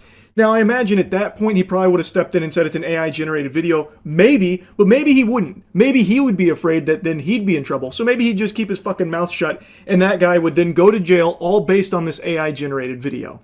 It's terrifying. Not only is he trying to suckle from the titty of clout, but he's also just trying to promote some dog shit website that's probably a scam. It's why he has his watermark plastered all over the place there, and in every single one of these videos he is shamelessly shilling for that site constantly. I imagine it is a fraudulent website based on this guy's behavior and the way that it gets discussed here, which should be further evidence to this guy's true motives not being something positive about AI awareness, but instead to get Instagram followers and money through his affiliate partnership here with that site that he is constantly plugging. Now again, there is a chance that this is all scripted, but I find ones like these hard to believe that he would have the wherewithal to fake it and be able to get this many people on board with it. Because that does appear to be like actual Sprouts staff. Like they are wearing a uniform, they are coming from the back of the store. This is not a set, it doesn't seem. This Instagram account is not nearly big enough to have some kind of soundstage out there in LA to put together like a Sprouts studio look. Like it's not fucking Pluribus here or anything. Like it feels like he is actually at Sprouts. Those are actually employees, and they do legitimately go confront that guy. It feels real. Into a team member's pocket. I didn't reach into his pocket. We got a complaint, we received it, and magically get this on camera and you're reaching into one of my team members' pockets. I swear that's not me. The odds of that same shirt, though.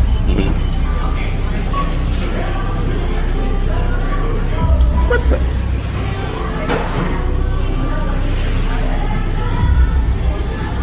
I don't know what the hell's going on. I did not go in his pocket.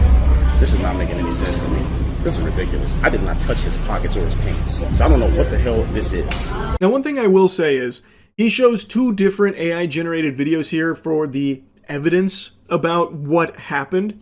And it feels like it should be obvious that something's very fishy there. Like, surely the employee would have felt something or, something like that. Like, it doesn't make sense. But I also could see a side of things where they have these videos from a customer who's making this complaint about being, witness to a crime. So they're acting on that information without really like thinking too deeply on it because they have this evidence here. So they confront that customer who seems very confused by it. I do think his reaction is less than I would have expected it to be when so many people kind of like gank him here about like him stealing or attempting to steal from an employee.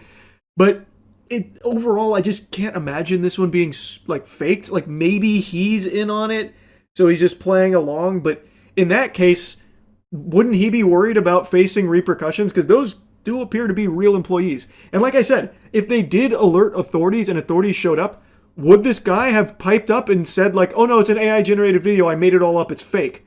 I don't think he would have, because I bet he would have been worried that the cops would turn around and like throw him in cuffs for like falsifying evidence or something, because it is a misleading testimony, it's fake, and all of it is geared towards getting this guy in trouble for the sake of his Instagram prank. Now, while I can't say for 100% certain whether or not all of these are real or not, what is real is pranksters are integrating AI into their dog shit.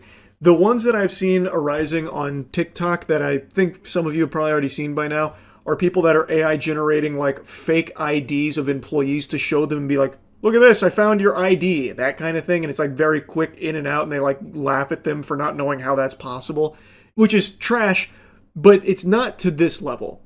This is the only account I've seen doing AI pranks like this.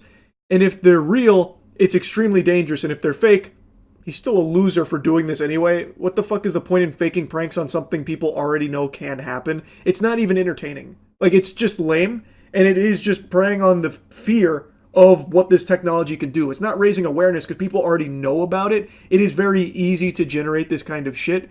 It is just useless. It is solely here as a vessel for him to promote his Instagram and his affiliate website that he is constantly just throwing out there. Because I'm guessing he makes a few bucks from people that get referred to it.